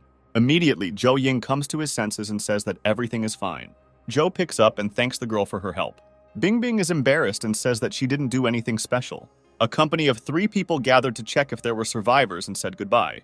Suddenly, the young man shouts at Bing Bing not to blame herself for the deaths of others, because even with all the precautions, the wave of zombies could not be stopped. He adds that the most important thing is to move forward. Finally, the sadness disappeared from the girl's face. She smiled and said that he was right. Derek, who was sitting in the car, said that Joe had finally become an adult. The young man tells his brother that this time everything will definitely be different. The guys got into the car because they had to get rid of all the corpses. Outside the city, they piled up and burned a bunch of corpses. They had to be burned, since animals that eat them could also mutate. Derek says he wants to sleep, and Cho will have to drive the car back himself, as well as fill up the tank and wash the car. The young man awkwardly says that there is no more gas station. He also adds that he doesn't want to wash the car just because his older brother said so. Then Derek suggests playing a game of demon hunting. Instead of rock, paper, scissors, the 2 brothers came up with this game themselves. They loved it since childhood. The rules were very simple. The hunter stood still for 10 seconds. The demon's task was to run as fast as he could. If the hunter catches the demon in 3 minutes, he wins. 10 seconds later, Derek appears behind Cho and says that he can do it too. But the younger brother suddenly changes direction and dodges the grab. 2 brothers chased each other at high speed throughout the forest. Suddenly, Joe decides to climb a tree. He made a jump while running, but suddenly the tree under his foot disappears. In fact, it simply fell over and he was unable to jump on it. Derek used his ability and forcefully knocked the tree to the ground. The guy landed next to a fallen tree and turned back. He saw a tree log flying towards him, so he blocked it with his hand. Derek stood on the other side and applied pressure, thereby driving Cho into a trap. The guy could hardly hold on, since the difference in their strength was high, and it was not easy to surpass it. After a short time, there was nowhere to retreat, and the guy found himself in a dead end. The next moment, the log exploded under simultaneous pressure from both sides. Derek comes to his senses and says that he went a little too far. He asks if everything is okay with Cho, but looking ahead, he saw no one. The young man sat upstairs and said that victory was his, as 3 minutes had passed. Derek asks how the guy managed to get there. Joe replies that he simply pushed off the rock. He did not expect such a difference in strength. Derek asks how he got his powers. Since he ate the core himself, he thought that his brother did the same. The guy doesn't answer directly and says that his ability is like an effect of borrowing power, although in a past life he actually ate the core. Derek says that Cho can borrow his ability, but their powers are different. The young man says that he is almost right and suggests calling his ability the Bloody Buddha. and this ability increases speed, strength, and protection from physical damage. But so far, Zhou only understands 70% of the ability. Derek says he put the zombie bear core in the desk drawer in Cho's room, as it was better to be prepared for anything. The brothers did not know that someone behind the tree was eavesdropping on their conversation. As night falls in Zhou's room, Zhou Ying entered the room while her brother was sleeping. She was looking for the zombie core. By finding the core and absorbing it, she will finally gain superpower too. The next morning, the weather was sunny, and the birds were bathing in the sun's rays. Zhou plowed the land in order to grow crops for the future. The guy didn't want to work, but again, as the youngest son, his mother forced him. The young man thought that his mother was biased, since his brother was definitely free, but only he worked.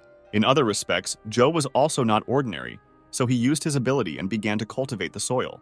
Layla stood outside, gathering her thoughts to approach the guy. The girl was wearing only one white shirt, and one might say she looked seductive. In the end, the girl decided to come around the corner and called out to the guy. Looking ahead, she was surprised by the scene that appeared before her. Zhou turned around and asked the girl if everything was okay. Layla says she just wanted to thank the guy for saving her. The young man said that he was simply fulfilling a promise he had made long ago, and she did not owe him anything. The beauty says that it doesn't matter. She pours tea and asks the guy to help her again in the future. After listening to her, Zhou refused her offer. He was not interested in it. The girl did not expect such a sharp answer. She asked the reason for his refusal. The guy says that he promised to help because Uncle Lee took care of his family, and he simply returned the debt. But now that the debt is paid, he has no reason to help the girl every time. Layla was very upset. She looked down and said with difficulty that she understood. After some time, Zhou finally cleared away all the dirt he created when plowing the land. The young man realized that the Blood Buddha was not yet suitable for agricultural work, and he needed to improve his control over the ability. Suddenly, he hears a knock on the gate and opens it. It turns out that guests have come to him. After they described the situation in the village, the guy listened to them and hung his head and said that nothing could be done. Unfortunately, no one else survived in the village, and everyone was saddened by this news. The guests blamed themselves for the deaths of others because they felt responsible. But Zhou says that they are not to blame and did everything in their power. Uncle Nu asks what they should do next, since they didn't know how to improve the situation. The guy says that everything is simple. They need to take a shower first and then have dinner together.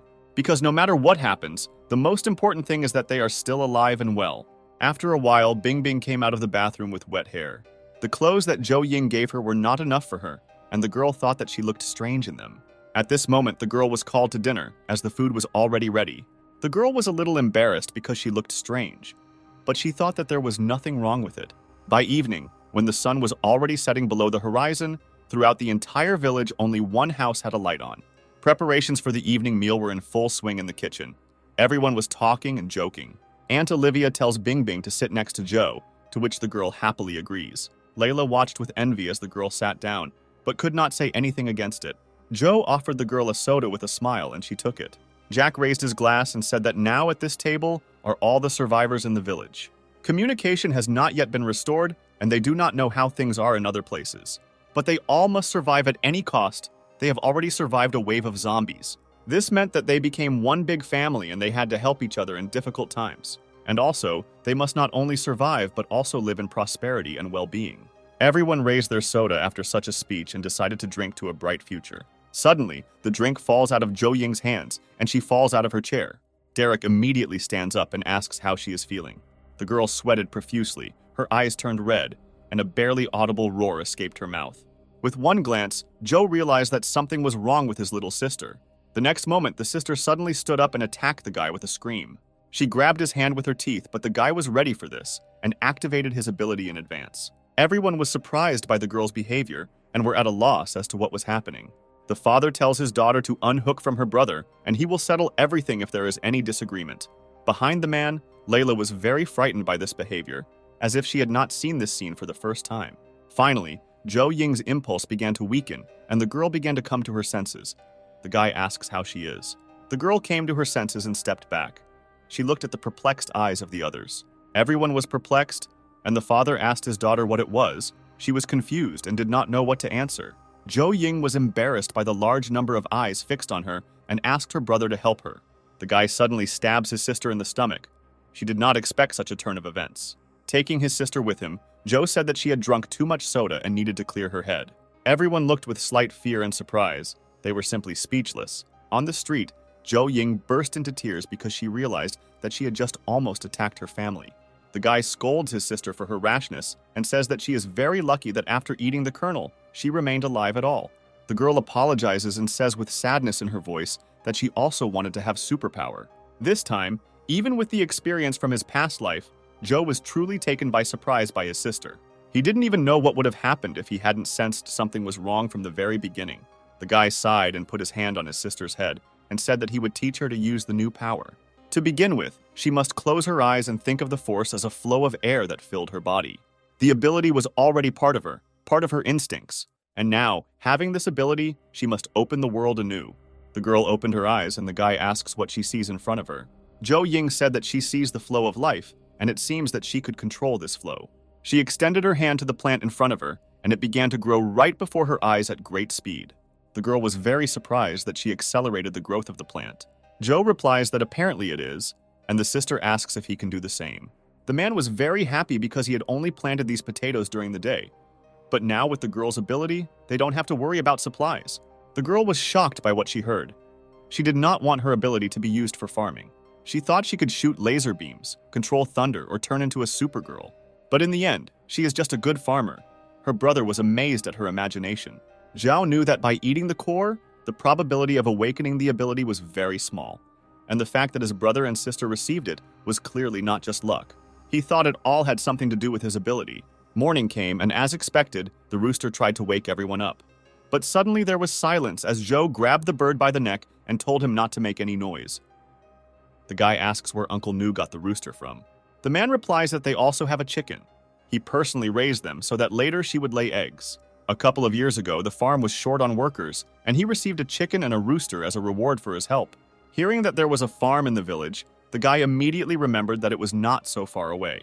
Thus, they went to the main farm of the village, and after some time arrived at their destination. Zhou said they need to take as many birds as possible to breed them at home, and also take eggs with unborn chicks with you. Juan says that everyone on the farm is dead, and asks if they will suddenly turn into zombies. Even though they looked like they had been stabbed to death, there was always the possibility of danger. The guy reassures them, saying that zombies do not appear in the middle of the day, but the main thing is not to go into the basement, where the sun's rays do not reach. Juan says they still don't know what's going on outside. He couldn't believe that all the people there were dead too. Uncle Nu replies that people have many effective weapons, and maybe help will soon reach them. Zhou says that it is better for them not to have high hopes, because the worst thing is not the zombies themselves, but the virus, the consequences of which go far beyond the scope of human imagination, and they could only rely on themselves. After some time, Juan found an incubator and told her companions to look at their number. Uncle Nu was very happy about this discovery, since it meant the success of their foray. The guy asks the man if these eggs are suitable, to which he replies that it is possible, under the right conditions, to carry out artificial incubation. Juan says that there are a lot of eggs, but there are not a single chicken, and this is very strange. Zhou agrees and says that if they all died, then at least the bodies would remain. Suddenly, they hear a sound from the entrance and turn around to see what it was. It turns out that it was a goose.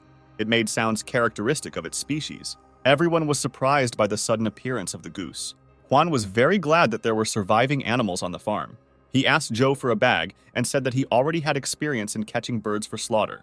The young man suspected something but decided to remain silent for now. Afterwards, the man began to carefully catch the goose and tie it up. He quickly managed to cope with the task and easily immobilized the goose. But suddenly the bird opened its beak and turned into a monster. Zhou reacted in time and saved Huang from the zombie goose. The man started sweating and asked what it was, but they didn't have time to talk since they had to leave. Once outside, they stopped abruptly and were surprised by what they saw. A whole flock of hungry zombie monsters rushed towards them, who surprisingly were not afraid of the sun. It was very difficult to resist the birds, since there were so many of them. Zhou, noticing the escape route, called the men behind him. They began to run away as fast as they could because they did not want to be eaten.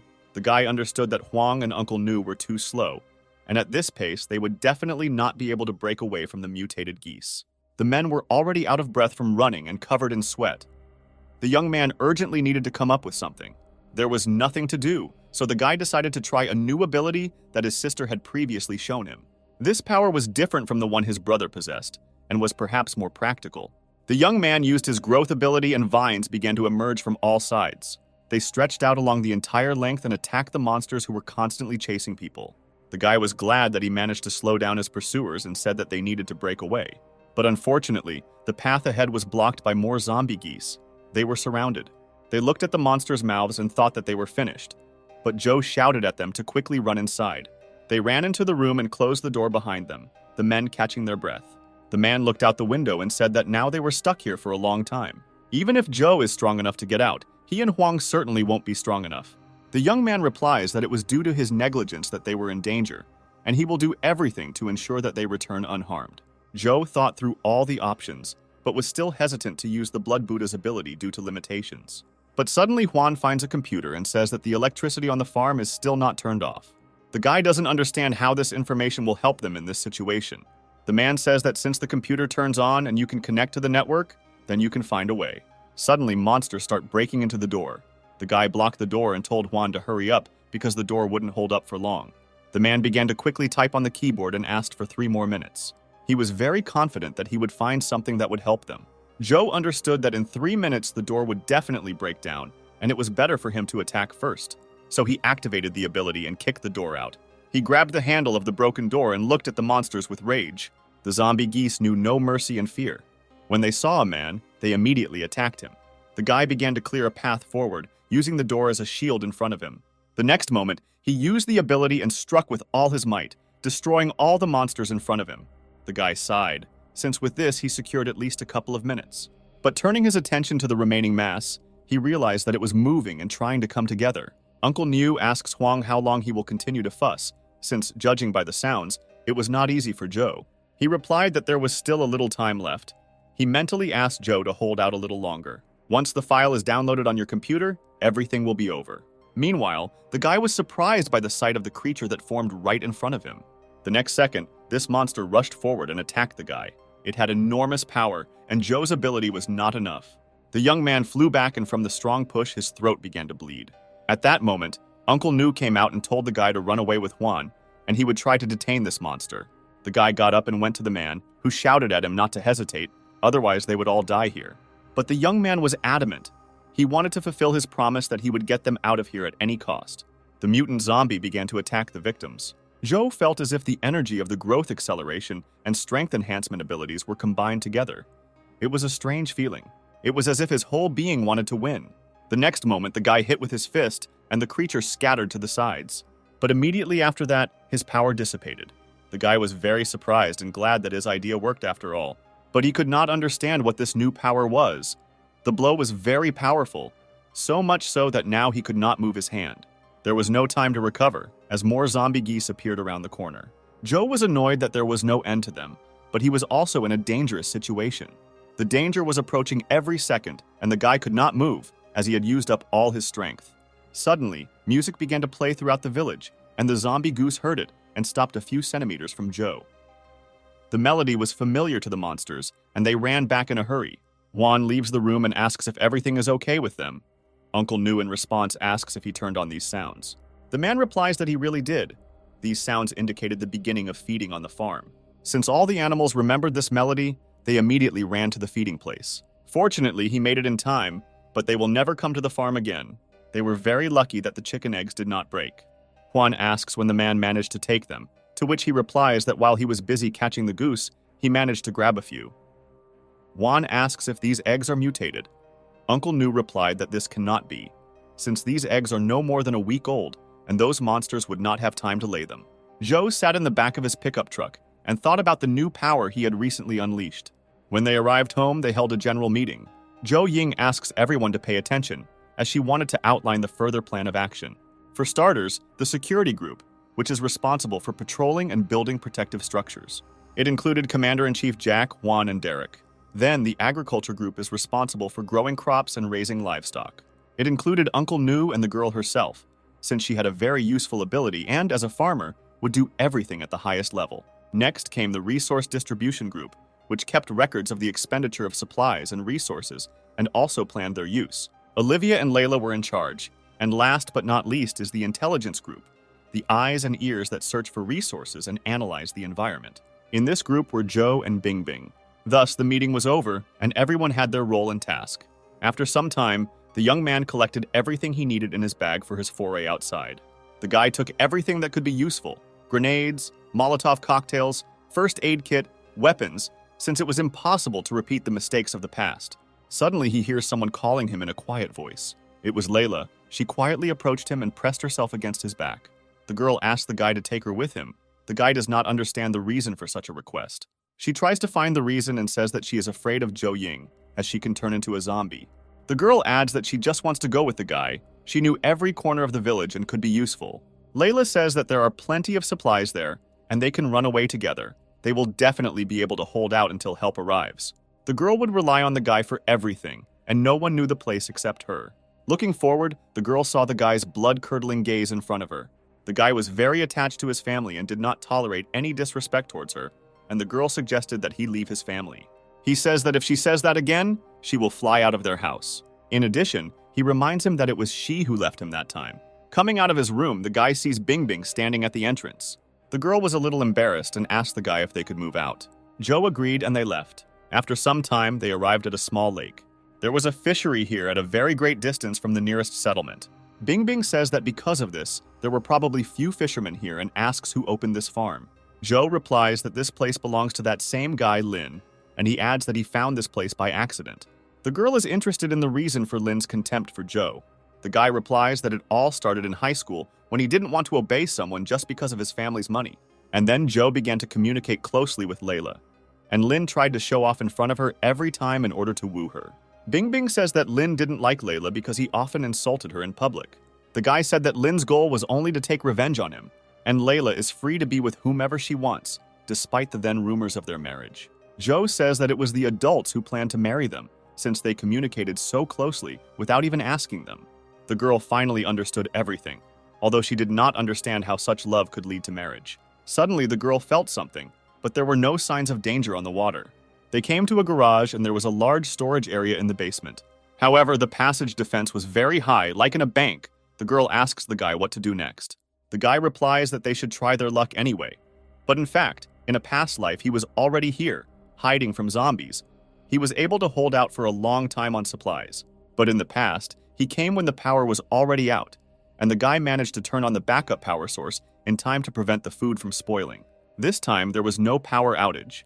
Perhaps something had changed due to the fact that they stopped the first wave of zombies, and there was a possibility that there were survivors here. Suddenly, he hears a girl scream and asks her what happened. She replies that everything is fine, and she was just not careful. Bingbing says that fish heads are too strange and asks the guy what kind of fish they are. Suddenly, the fish's pupil twitched and turned crimson red. Joe rushed forward sharply as he immediately realized that these fish had mutated into zombies. As soon as the guy touched the fish, it hit him with a stream of water. The young man did not expect such a sharp and strong attack, and the next second he flew into the wall. Judging by the strength of the monster, the guy immediately realized that it was a second-rank zombie. Bingbing stood in front of the guy, ready to protect him, and asks what they should do next. The guy shouts that they need to leave because they can't cope with the monster, but suddenly he hears a sound from the entrance. He was very surprised when the vault door closed and they were trapped. The guy took a knife out of his bag and rushed to attack, since they didn't have time to mess with the door. He had to deal with the danger first. Bingbing could not help and watch the battles, hoping that the guy would cope. The knife cut into the scales of the fish, as if into iron armor without cutting a drop. There was no way the guy could cut through these scales with force. The creature was completely covered in scales, but it must have a weak spot. After analyzing with his own eye, the guy realized that the weak point of zombies is the gills. Joe made a dash and found himself behind the zombie, and then pointed his knife at the weak point of the fish. But suddenly, when the knife was already very close, mutated worms appeared. They usually lived in the gills of fish and coexisted together, protecting the host in times of danger. The guy's attack failed, and the fish wasted no time in attacking him with its tail. The next moment, the guy flew to the side, receiving injuries. The fish immediately approached him and wanted to attack him with a stream of water. But the guy took an exposed cable with electricity and paralyzed the zombie with a discharge of static voltage. He was lucky that the creature had no resistance to pure energy. It was not an easy battle. The guy grinned at the fact that even though everything was different from his previous life, but basically these were not key events. It was obvious that someone had deliberately placed this mutant in the vault. Bingbing asks if the guy is safe, to which he replies that everything is fine and they need to return quickly, since it is not safe here. Trying to turn the door handle, it did not yield to the girl's efforts. She was amazed that the door did not move at all, as if someone had locked it from the outside. Joe activated his powers and asks Bingbing to step aside. The next moment, he hits the door with his fist with all his might. After all the dust had settled, they saw that the door was safe and sound. The material of this door was as strong as a bank vault, and also underground. It was not easy to open it with brute force. Joe says that this was the strongest blow he could unleash at the moment, and apparently there is no way to open the door. The guy is tired and adds that he needs to rest a little. The girl tells the guy to rest, and she will examine this place. Perhaps there was another way out. Joe was resting, sitting in the corner near a pile of stones, when he suddenly opened his eyes. Since Bing Bing arrived depressed, she found nothing even though she looked through every corner. Unfortunately, there was no other option in this vault. The temperature in the storage facility was about -18, and even if they withstood the cold, they would sooner or later run out of oxygen. There was no time to hesitate, and the guy stood up, saying that he would try again. Suddenly, Joe notices the cannonball that the girl was holding. She asks him if she will gain powers like him if she eats it. The guy, worried about the girl, suddenly grabs her hand and says that this is too dangerous. She will not be able to use her ability constantly, and moreover, the effect is limited. Bing Bing says that if this continues, they will die here, so she asks the guy to let her risk her life. Take a risk and hope that he can survive, and the awakened ability will allow them to get out of here. Receptivity is the ability to awaken Bing Bing in a past life. He didn't know if anything would change this time because of the guy's intervention. Joe asks if she is sure. He thought that since she showed courage, he should not be afraid either. Bing Bing says that in the past, she would have been scared, but now she is ready with him. It was already evening outside and the sun was setting.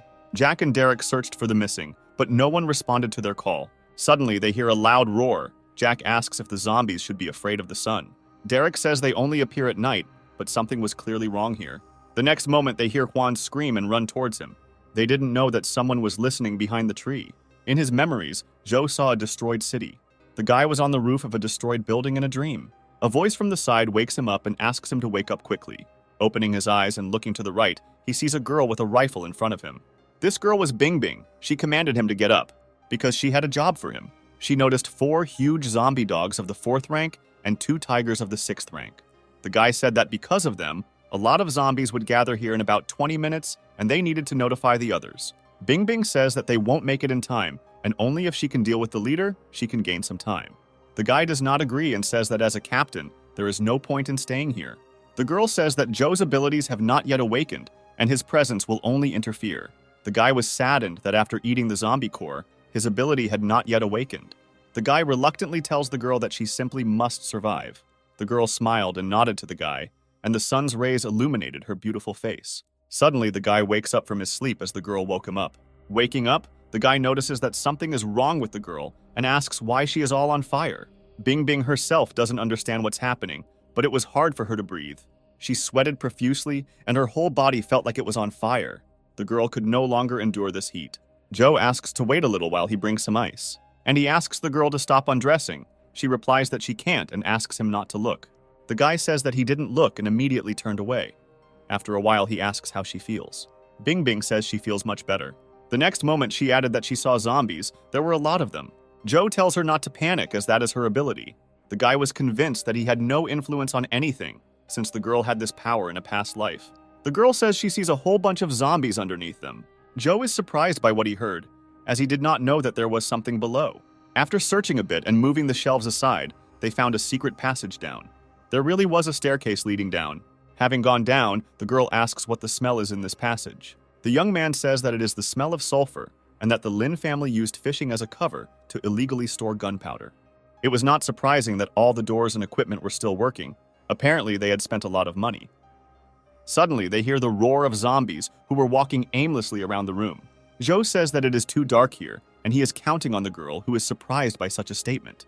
The guy took out a knife and encouraged Bing Bing, saying that they would succeed. The girl, after listening to him, activated her ability and became serious. She told him the zombies' location, and the guy at the same moment destroyed them, clearing the passage. Thus, they continued to go deeper and neutralize all the attacking zombies. Finally, after some time, they reached a locked room and entered it. There were a lot of boxes, and the girl asks what they should do next, since they have reached a dead end. After looking around, Joe said that if they swam through, they would end up right in the pond outside. So they blew dust through the pipe and into the waters of the pond. Bing Bing was very happy that they could finally get out. Suddenly, a huge zombie fish appears next to the girl and grabs her. Joe grabbed the girl's hand and tried to pull her out of the monster's mouth. But despite all his efforts, Water was not his element in the end. The grip weakened, and the fish carried the girl away in its mouth.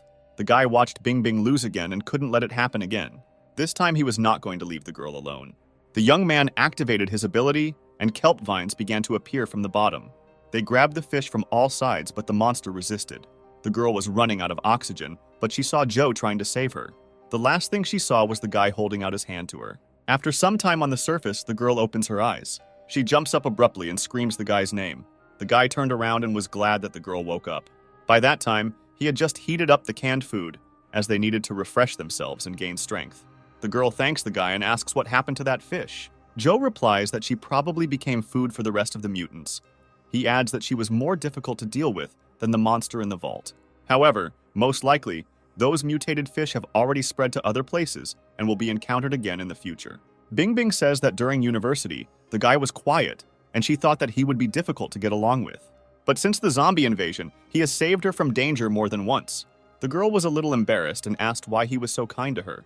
Joe was honest with her and said that he saved her first because of her ability, because she would help him to protect his family. The girl was a little upset, but was grateful for the honesty. Bing Bing asks why he saved her this time. The young man was silent for a long time, not knowing what to say and when he began to speak. The girl stopped him and, turning away, asked when they were returning. Joe says that they need to move out right now, and thanks to her ability, they will be able to avoid collisions with zombies. Finally, in the middle of the night, they returned home. My little sister ran out and hugged her brother. She was very worried about him. The guy sees that the girl is worried and asks what happened while he was away. Joe Ying fell silent and then suggested that they go inside first. At home, Juan was sitting on a chair. He was infected with the virus and was trying to escape. Joe was stunned by this event and asked how it happened. Derek said that when they went looking for them, they came across zombies lurking along the way. He wanted to find a rank 2 core to save Huang, but he failed. Uncle Niu asks if there is anything else that can be done. But it was already too late, since the virus had reached the brain, and if you give it the core, it will simply turn into a monster like Lin. Juan had difficulty pronouncing the words, but if you listened, you could understand that he did not want to become a zombie. He shouted to the guy not to doubt and decide quickly. Joe understood that there was no choice, and he would have to be neutralized. Suddenly, he remembers something, and there was still hope. He turns around and asks Olivia, his mother, to come with him. He took out the core of the zombie fish and told it to quickly eat it. The woman asks where he got it, to which the guy replies that he got it on a sortie. He hurried her so that she would quickly eat the kernel. The mother says that she is not infected and does not understand why her son asks her for this. At this moment, he hears a roar, and Derek says that he will not be able to hold Juan for long. Joe understood that something urgently needed to be done before his mother's ability awakened. At this moment, the zombie breaks the ropes and frees itself from its shackles. He asks Joe to kill him quickly before it is too late. The guy mentally apologizes to Brother Juan and was ready to strike. The zombie was also mentally prepared and no longer resisted. At that moment, Olivia activated her ability. She immediately used her ability and healed the zombies. Juan became human again. He was very happy. Everyone was surprised that Olivia suddenly awakened her ability and began to look many years younger. The girl didn't understand why everyone was staring at her like that. After some time of explanation from Cho, everyone understood where Olivia got her ability. Joe Ying was delighted that thanks to her ability, her mother became a beauty. Derek asks if she can turn all the zombies into normal people now. But Joe said that this ability can only heal those who have not completely transformed, and ordinary zombies will simply die. Jack was very happy that they could not be afraid of infection, since his wife would now save everyone. Olivia asks her son how he knew that she would have such an ability. Joe couldn't explain it, but he said that he suddenly felt that she would be the one to have the right ability. In addition, this was the case with the abilities of the brother and sister, but then the feeling was not so strong. Although the young man did not sense Bing Bing's ability and could not borrow her power, perhaps he could only copy the abilities of his family, and when they awakened the abilities, the guy became stronger. Sometime later, Bing Bing and Joe were in the living room. The guy asks the girl to find out how many zombies are in the area. She agrees and activates her ability, scanning the area around her. She says that there are about 100 zombies in the forest and the same number at the foot of the mountain. The young man asks if there are any rank 2 zombies among them. The girl nods affirmatively and says that she sees at least 3. Suddenly, Bing Bing notices that all the zombies began to move and were moving at the same time. It was as if they were gathering in one place at someone's call. Suddenly, the girl screams, seeing Lin. All the zombies were heading towards him. The guy saw with his own eyes how he was torn into pieces and doubts that the girl saw him. If it really is Lin, then he is the one who locked them in the vault. And also attacking Juan and the others was part of his plan. Bingbing asks what to do next. Perhaps he should inform the others to be careful. The guy says that Lin is probably now gathering a bunch of zombies to attack them. But instead of waiting for him to attack, they would attack first and take him by surprise. Peter, waving a flashlight, looked around the forest, saying what he knew for sure about his old enemy. The old enemy had not been seen for too long, but he understood that he could not stop the search. And suddenly a villainous male voice was heard. It was he, Louise, the same one who was torn to pieces at the last meeting. With his devilish smile, he gloated at the hero and was surprised that Peter himself had come for his death. His words received a strong response. The killer of the dead arrogantly said that he himself almost died last time. You can immediately see how angry he was with him as he yelled at him to shut up. After his screams, not even a second had passed before he pounced on his old enemy, Peter, who blinded him with a flashlight and did not think to dodge. But he shouldn't underestimate Louise. During this time, he'll gain quite a bit of strength and can easily pierce Peter's throat. But our hero is not so simple as to fall for such an obvious attack. He literally saw his every move. The ringing whistle of the blade as it was released from its sheath ran through the air, and the vile zombie was cut to pieces. A new gigantic wound appeared on his body, a gigantic cut in the side through which air could easily pass. While Louise's blood flowed down the blade, the hero realized something, or rather, he had already guessed something before. His wound was bleeding heavily, but it began to heal before his eyes with incredible speed. The hero noticed this and added that there were no wounds on his body. What a coward he was. In response, the dead man told him that Peter was too arrogant after all. No matter how much he wounded him, he was all alone. So behind the monster, a strong explosion thundered, which puzzled him, frightening him. But the guy didn't think that Louise had his own army. Only today, the old enemy would celebrate his death day. Meanwhile, in the direction of that explosion, a large cloud of smoke flowed, and the fire illuminated that crater. The explosion was truly powerful, creating a giant fire that sent smoke into the sky. In the middle of the fire lay the corpse of a dead man who smoldered in the wind and finally left the world. The culprit of the explosion turned out to be Peter's best father, who gloated at those monsters who were not even waiting for him. Now the big guy brought incredible pleasure from incinerating zombies. Well, it's not just that he dies laughing, but this laughter made him lose all his mind, and he completely forgot that he was standing on a tree. As soon as he took the first step, he fell from the tree. You wouldn't wish his stupidity on his enemy. But Mother came just in time and caught the giant man. What a force. Chris was incredibly happy with his dearest wife. Well, he literally beamed in front of her eyes. But she was not at all happy with the pile of muscles that fell on her. At such a time, only an incredible family and zombies are not asleep, who will collide with each other in a night battle. Anna understands well that now there is no time to hug her husband. She needs to fight back this terrible crowd. Our Ice Queen was terrifying with her gaze. She literally covered the hearts of the audience in ice. Suddenly, a blue star lit up above their heads, which does not bode well for their enemies. After the grand attack, they burned under blue flames. Their pain cannot be described in words, as if they were being melted alive. Suddenly, the first blow was followed by a new wave of blue energy, which burned everything in its path. The magnificent mother was fully aware of the new power, which exceeded all her expectations. After such beautiful attacks and blows on zombies, hubby only began to love her more, but our queen was so icy. After clearing one of the dead zones, a signal came from Anna, who asked Bella where they should go next. She immediately replied that they should go to the northwest about 1 kilometer. There should be 24 zombies there. Then my mother asked how their situation was. She answered the question by saying that everything was fine. They were all in the basement, and there was a guard at the entrance. Then Bella asked how brother Carl was doing, whether he was coping and how he was doing. He replied with some arrogance that these weaklings would never be enough for him alone. The old man, laughing, added into the radio that these zombies never dreamed that their whole family would come to them.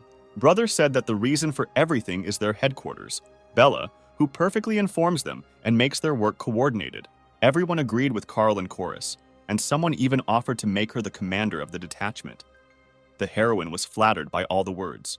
Suddenly, something shocked her. With her abilities, she looked into the battle towards Peter and Louise. It was not at all easy for the Deadman to fight against the hero. He literally surpassed him in everything. The boy looked arrogantly down at the enemy. A fire of confidence burned in his eyes that Louise could not repeat.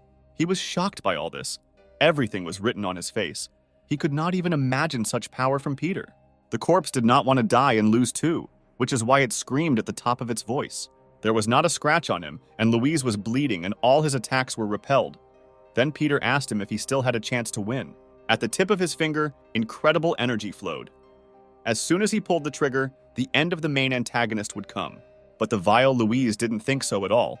His terrible smile that shone in the darkness of the forest said everything for itself. That grim smile was followed by a scream into the radio from Bella, who warned that 3 second-rank dead men were approaching him.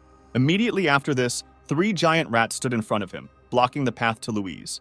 He was shocked by the sudden appearance of 2 rank 2 rat monsters, but he well understood that they had no fighting strength or experience at all.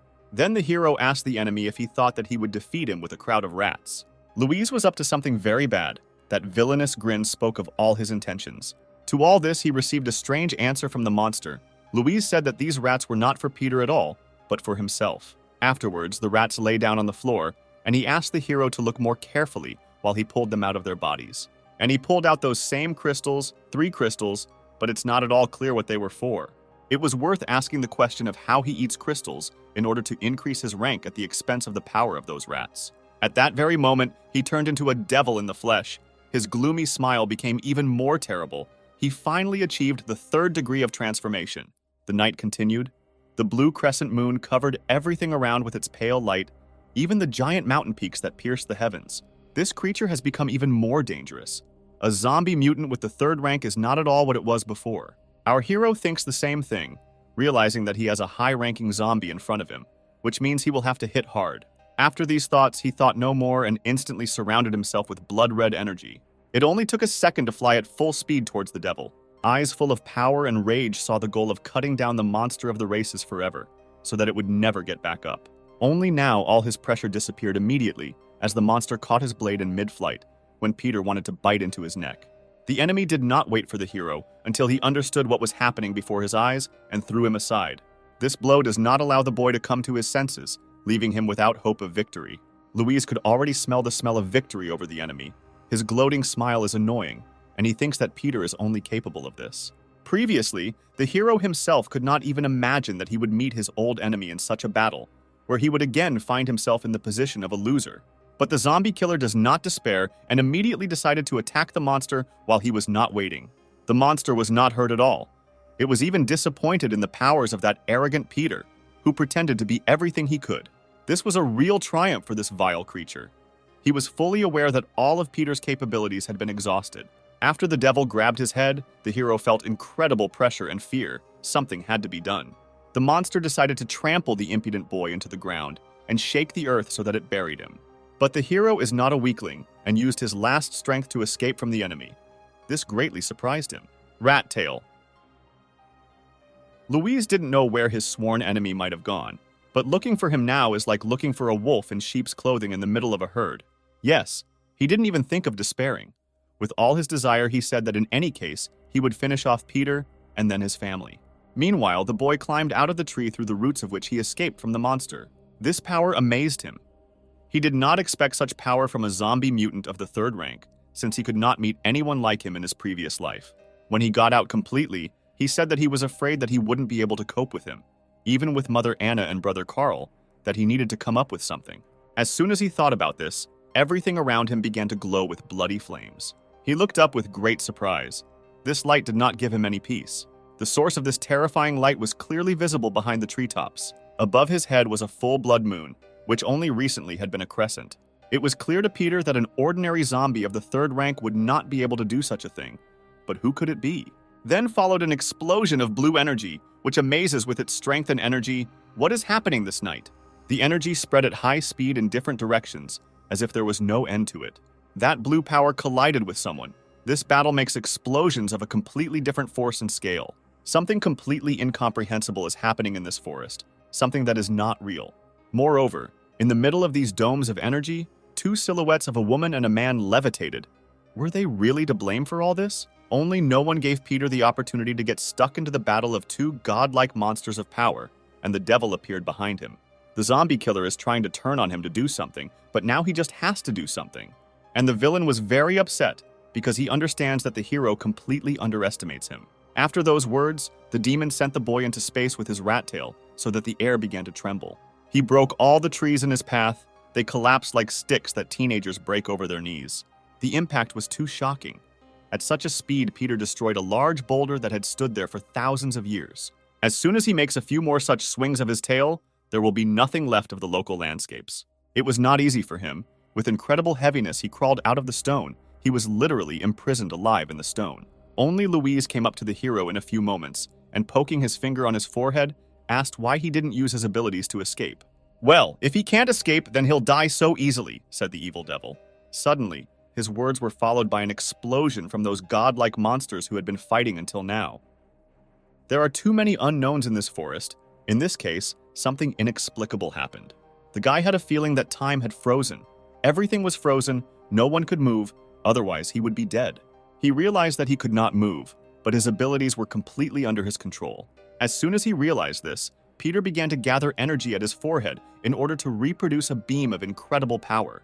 That beam from his forehead pierced through the malicious Louise. He did not even dare to expect that such a setup would occur in such a case.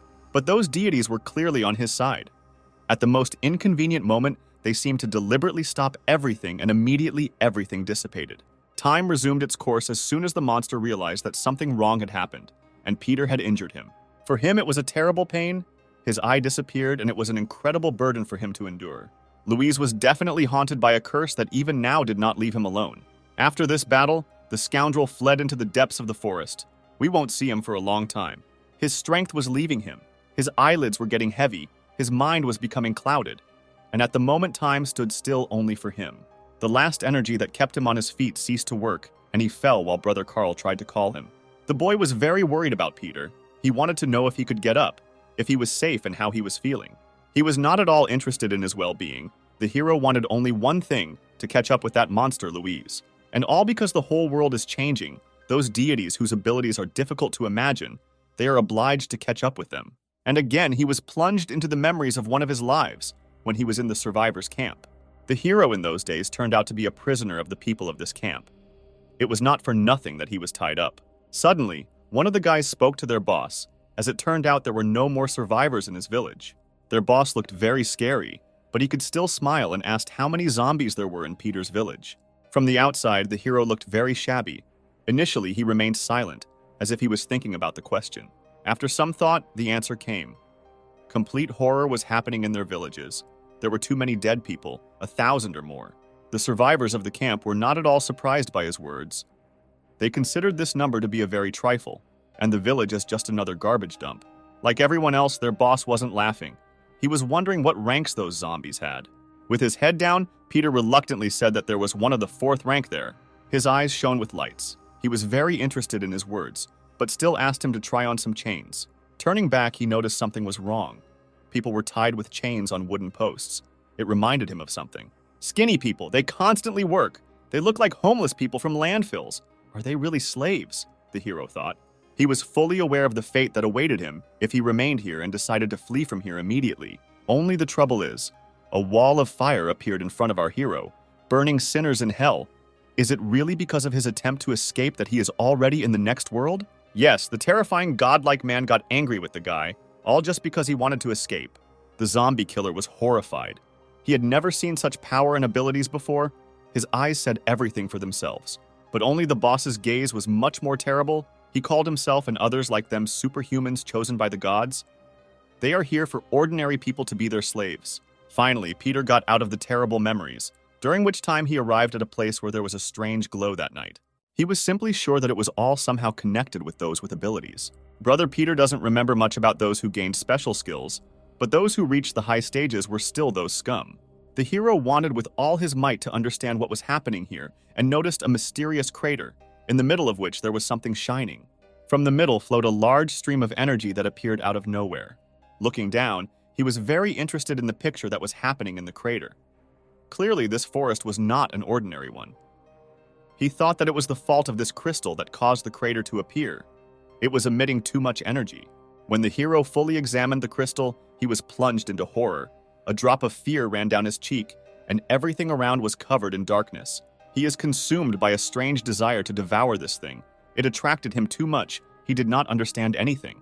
Suddenly, someone touched his hand and ordered him to get away from here. What kind of wanderer?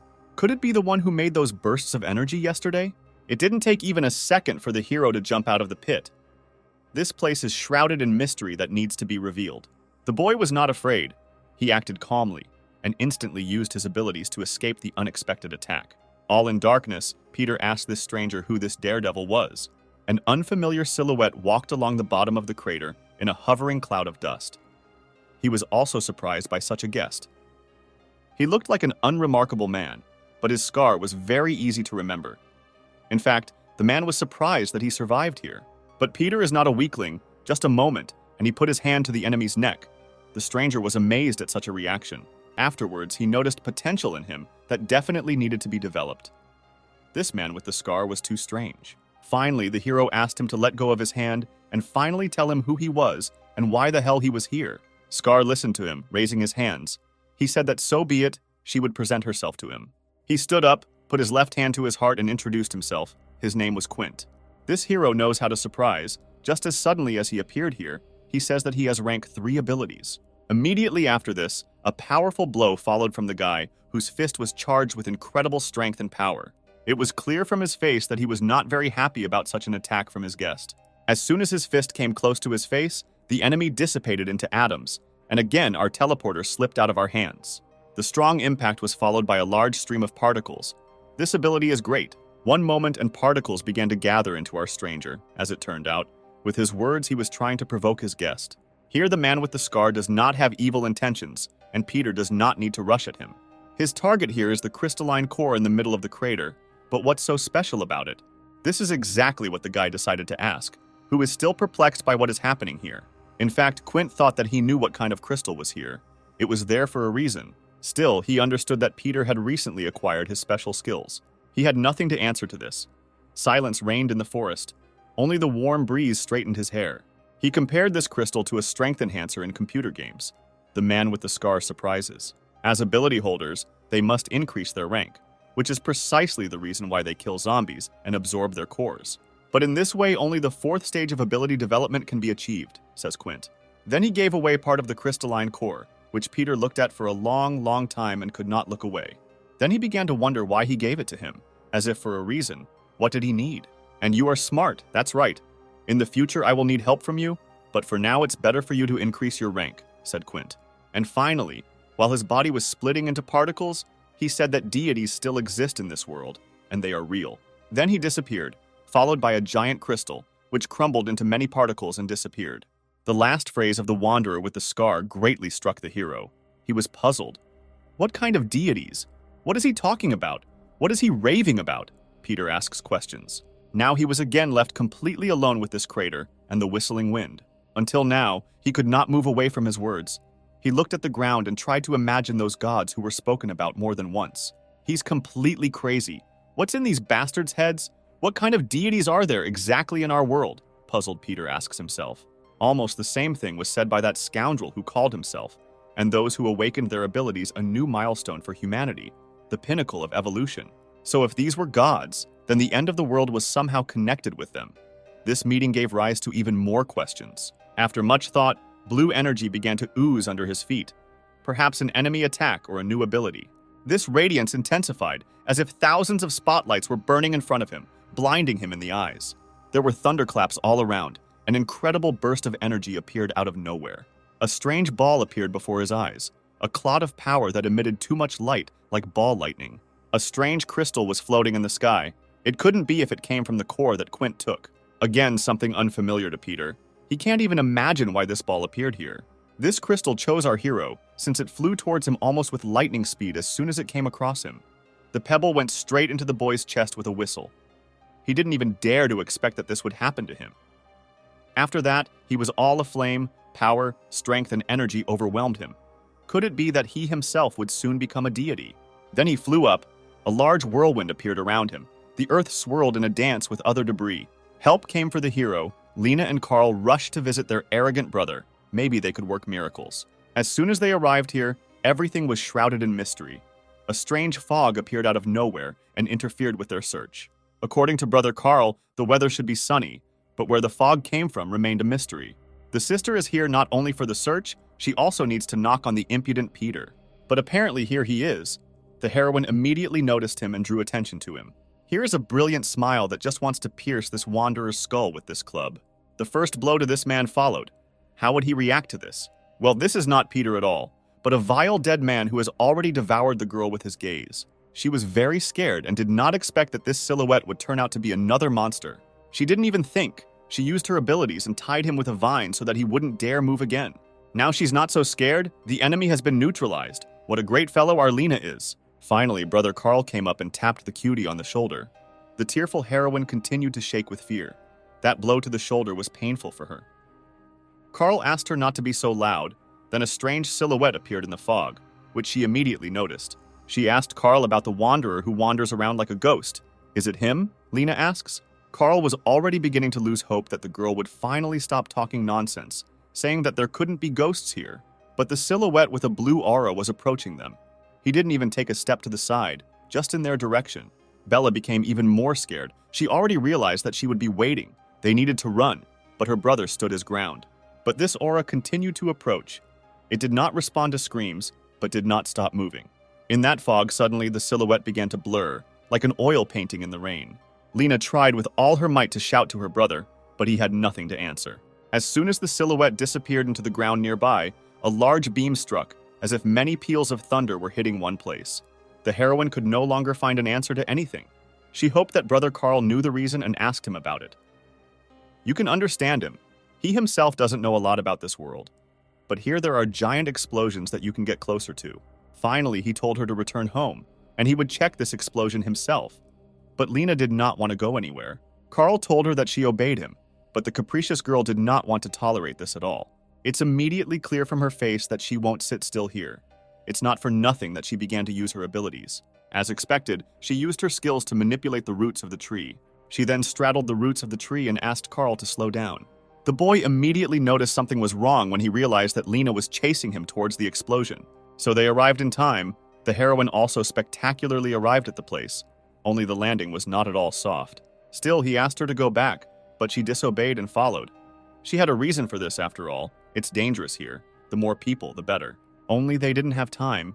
Scared, Lena looked ahead and told Carl to see it too. Meanwhile, our hero was levitating in a strange sphere that exuded a lot of energy. It was as if that same crystal had imprisoned him. He could not wake up. This power enveloped him. Carl was worried about his brother, shouting at him. He tried to find out if everything was okay with him, but he didn't get an answer. He could not stand it, clenched his power into a fist, prepared himself for his strongest blow, and directed all this power at the sphere. This blow was incredibly powerful, but the ball didn't even crack. There was no reaction at all. It was as if he was pushed away from him. Such anomalies filled him with horror. What would happen to his brother? How was she there? Was he still alive? He couldn't understand anything. The blow was incredibly powerful, but he didn't do anything. Then the crystal cracked and broke into pieces. Was it all over? Was Peter finally going to wake up? Previously, he did not even dare to move, but now all this was followed by some signs of life. What is going on here? His clear eyes began to shine with blue fire.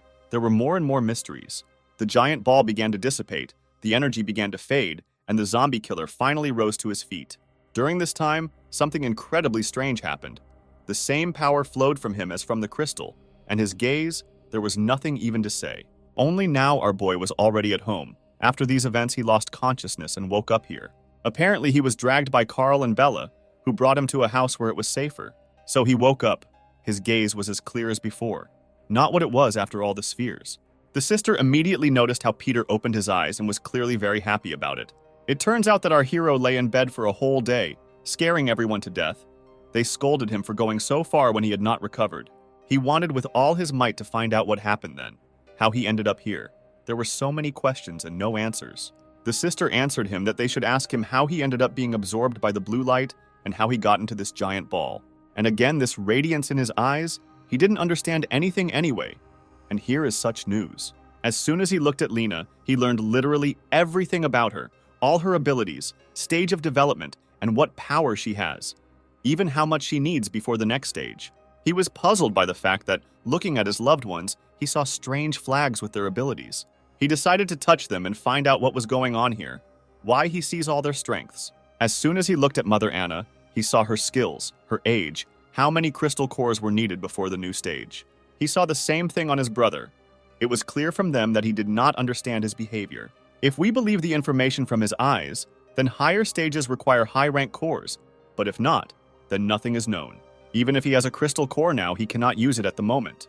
From time to time, he realizes the harsh truth that he will have to become stronger, since they will come soon. Suddenly, the father approached the bed and ordered the boy to get up already. Only this brother didn't realize that his dad was doing something to him. What happened? Peter asked. But Daddy Alan is tired of watching his son soar in the clouds. He only just woke up and is still sleeping. And here are the abilities of the father who did not even awaken them. As it turned out, he will have gigantism, with a high chance of awakening. Finally, he stood up and said that so be it, he would get up. But in the depths of his soul, he was pleasantly surprised that he saw unawakened abilities. The hero was clearly out of sorts, as if he had gotten off on the wrong foot. So Lena asked where he was going, and he reluctantly replied that he would go out into the yard. He left, but the others couldn't squeeze out a word. No one was happy with his behavior. The sister did not understand at all why they waited with such diligence for him to wake up. Carl understood that brother Peter looked like he was thinking about something for a long time, so he shouldn't be disturbed. Meanwhile, Bella was carrying a plate with all sorts of goodies. It was immediately clear from it that she was glad that her beloved Peter had woken up. But she had just prepared dinner. What a coincidence. The hero is hungry as a wolf and will only be happy with home cooking. These two are just happy to see how that couple is having a nice chat together in the yard. But the truth is, as soon as they turn away, Peter is already with his beloved Bella. And the father can see that his son is worried because he doesn't have a girlfriend, while his brother and the girl are hanging out. Lena also added that Carl often took friends, but never girls. Meanwhile, Peter had already dined, and only crumbs and scraps remained from the food on his plate. Afterwards, he asked his all-seeing friend if she had seen Louise, how far away he could be. She replied that she had not seen their enemy for a long time, especially since Carl also went out to search, but to no avail. Then the heroine again noticed that Peter was thinking about something. She was upset by his gloomy appearance. And finally, she asked him this question: why is he so gloomy? It's not good at all. Well, he doesn't look like himself. Then she remembered when they were attacked by zombies. Everyone was in complete horror, but only you remained calm. In those moments, it seemed to her that he was capable of overcoming any obstacles, reaching any heights, literally capable of anything. And even if an enemy of any strength stands in front of his nose, the boy will cope with everyone. How sweet! She sincerely said that he could tell her everything that bothered him so much. After all, they were one big family. Peter was very touched by these words, especially since she included herself in their family. This will be a minute of silence before great embarrassment. Then she realized that she had said everything possible and began to try to get away from her words, but her excitement did not allow it. She and Peter are so close, or rather, no, she said with a face full of embarrassment. The hero understood everything well and was happy with all her words. No matter what she told him, he would always understand her. However, he also knew that those on the balcony were looking at this couple all this time, and they needed to talk. This puzzled them greatly. The trio did not say a word, looking at each other. Time passed, and they all went somewhere. While they were driving, he told everyone that they should collect zombie cores and absorb them in order to increase the stage of their abilities. All this time, he was thinking about how they could become stronger. He wanted to tell them something, but his heart wouldn't allow it. Anna was not at all calm in this situation. She didn't like what was happening here, and all because in peacetime, they could always live in harmony with each other. But after the end of the world, human nature takes over. Sometimes people trying to survive do things worse than any zombies. This is what makes us animals, says Mother Anna. It is for these reasons that they must become stronger, become more dangerous than any other danger, become more terrible than any nightmare. They need to collect resources, improve their stage of development, and increase their stock of weapons. Behind all this is the well-being of their family. Alan appreciated his son's words. It was right, says the old man. Then he continued. Anyone who dares to attack them will have to choke on their blood. Time passed, and they stopped to examine the place where they were striving with such trepidation. The father asked him if this was the water farm that Peter was talking about. If there was gunpowder there, the hero confirmed his words and said that they could find something more important there. Then there was a powerful explosion in the middle of the forest. What was happening, and why there was life around when exactly they came there? Coming here, Peter didn't even dare to expect that something like this would happen. At the site of the explosion, there was a large cloud of dust, among which the silhouettes of many people were moving. These strangers turned out to be armed bandits or soldiers. One by one, they moved inside the structures towards the waterworks, to which they were not the only ones advancing. Lena also noticed them, but was surprised that there were so many of them. But the truth is that their number is amazing. It was not at all clear to Carl where they came from and what they were interested in here, what the goals of such a large-scale operation were. Then the hero suggested that these were Louise's accomplices who were engaged in the gunpowder trade, and all this leads to the fact that they are going after the same thing as our family. His words shocked them. What does this mean? They will be left without resources, and these bandits will take everything. He said that before leaving here last time, he locked the doors, but they were not afraid to spend grenades to get there, which means they know what is there, and not everyone has such information. The sister was immediately upset because she understood that they had lost a lot of resources, and Louise's bandits would take everything. Peter didn't think so. Tilting his head down, he said that it was not at all a fact that they would take everything. Lena initially thought that she would go and fight them, but there's just one catch. They have weapons on their side. Then Peter turned to Bella. What would he need from her? As it turned out, he was wondering how many zombies were now near the reservoir. She accepted the request and used an ability that set her eyes on fire with golden flames. From above, you can see how many red dots are wandering around the forest. These were zombies, only there were somehow too many of them. There were 52 zombies in total, of which 45 were ordinary and the rest were second rank. But that's not all. Among all the monsters, there is one unlike anyone else, much bigger and stronger, and on top of everything else, there's some kind of black thing in his head. Apart from Peter, the entire family had never encountered third-rank monsters before. According to Brother Peter, everything underground is filled with gunpowder, which means it will be difficult for them to fire at zombies, not to mention creatures of the third rank. The plan is that they will wait until the battle against the zombies begins with those bandits, and later they will make their move. Lena agreed with her brother, but Carl surprised everyone by the fact that it seemed to him that someone was approaching. His words made our boy worry. He immediately looked to the side and also felt something. And suddenly, behind the horizon, silhouettes of people began to appear, who, like quiet shadows, made their way into it unexpectedly. These were the same armed bandits. That large group was only part of the whole team. Immediately after Peter came the order to lie down behind cover, an emergency situation. Fortunately, he and his brother managed to hide behind the car while they were showered with hail of lead. The hero told his brother that they would have to split up to win and run in different directions. Carl said that he would lure the enemy, and his brother would strike at the right moment, do everything quickly. The enemy will not have mercy. He concentrated all his energy and ran after Carl. Both of them had an important mission. The fighter clearly did not expect this. At first, he did not even realize who he should fire at, left or right. It was for this mistake that he would pay. While he was firing at Carl, he danced in the rain of bullets and avoided each one. Now he realized that he no longer belonged here and decided to jump off the bridge to get away from the forest. But he didn't expect that danger would be waiting for him there too. Peter stepped on his heels while he tried to react. Just a couple of moments and one enemy was defeated. One touch and the mask cracked under the pressure of his hand. This trick caused the soldier to spin as if into a spinning top, and his weapon flew far and wide. One enemy was defeated. They managed to defeat him, but why was he only one? Where were his comrades? He looked for a long time at the daredevil, who alone went out to the owners of abilities. So he's defeated after everything. This soldier will have to be thoroughly interrogated, Peter said. But suddenly Carl shouts to his brother that he needs to run. A new danger was approaching. Was this fighter really just bait? Then a series of gigantic explosions followed under their feet. They did not dare to expect such a battle. There were powerful dents on the tree stems, as if they had been shot by an ancient cannon with a strong cannonball. There were also cylindrical holes on the ground, as if a large boulder had been rolled along it. There was almost nothing left of the soldier. What a pity! Now they won't be able to interrogate him. The hero did not understand at all what was happening here. There were always some strange things on their way.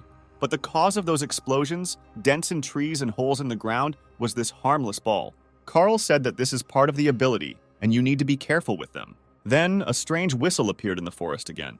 The same whistle that was there before the large-scale attack occurred. And so it happened. The same balls were rapidly flying towards them. There were a lot of them, and everything was on them. This ability is incredible. Literally, one ball demolishes trees in its path. No matter how resilient the owner of the ability is, he will not withstand a direct hit. One of the balls was able to hit Peter, giving him a slight scratch. Brother Carl wondered whether something had happened to Peter or not. He replied that everything was normal. Just a scratch on his hand, it would heal before the wedding. Then he asked him if he saw where the attack came from. The guy replied that all the balls were flying from different directions, and besides, the stranger shot them from a considerable distance. It amazed Peter. How it was shot, how it was from a decent distance. How is this possible, he asked. Using the analogy of a pinball machine, Carl clearly explained how the enemy's attack works. Someone shoots balls, and they become their target. And again a whistle appeared, which spoke only of one thing, a new attack and in no way unexpected. They were again surrounded by a hail of countless attacks, many shells flying straight at them, which just sowed panic. During this battle, Peter realized one truth. Wherever they hid, the enemy would find them. It was only a matter of time. In the same way, he determined that they were actually shooting from a long distance, so it would not be easy for them to get close. But if they can always find them, then they too can always understand where the enemy is, the hero understood. Incredibly, someone had been spying on them from under the bushes for a long time.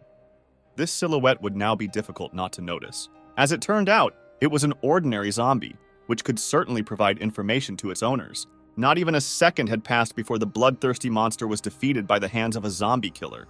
For a long time, he squeezed the head of the monster, whose skull had long been cracked under animal instincts. The boy looked arrogantly at the zombies, and his head was filled with all sorts of thoughts. He wanted to understand what to do with the enemy at such a distance. Meanwhile, Carl noticed that the shelling had stopped.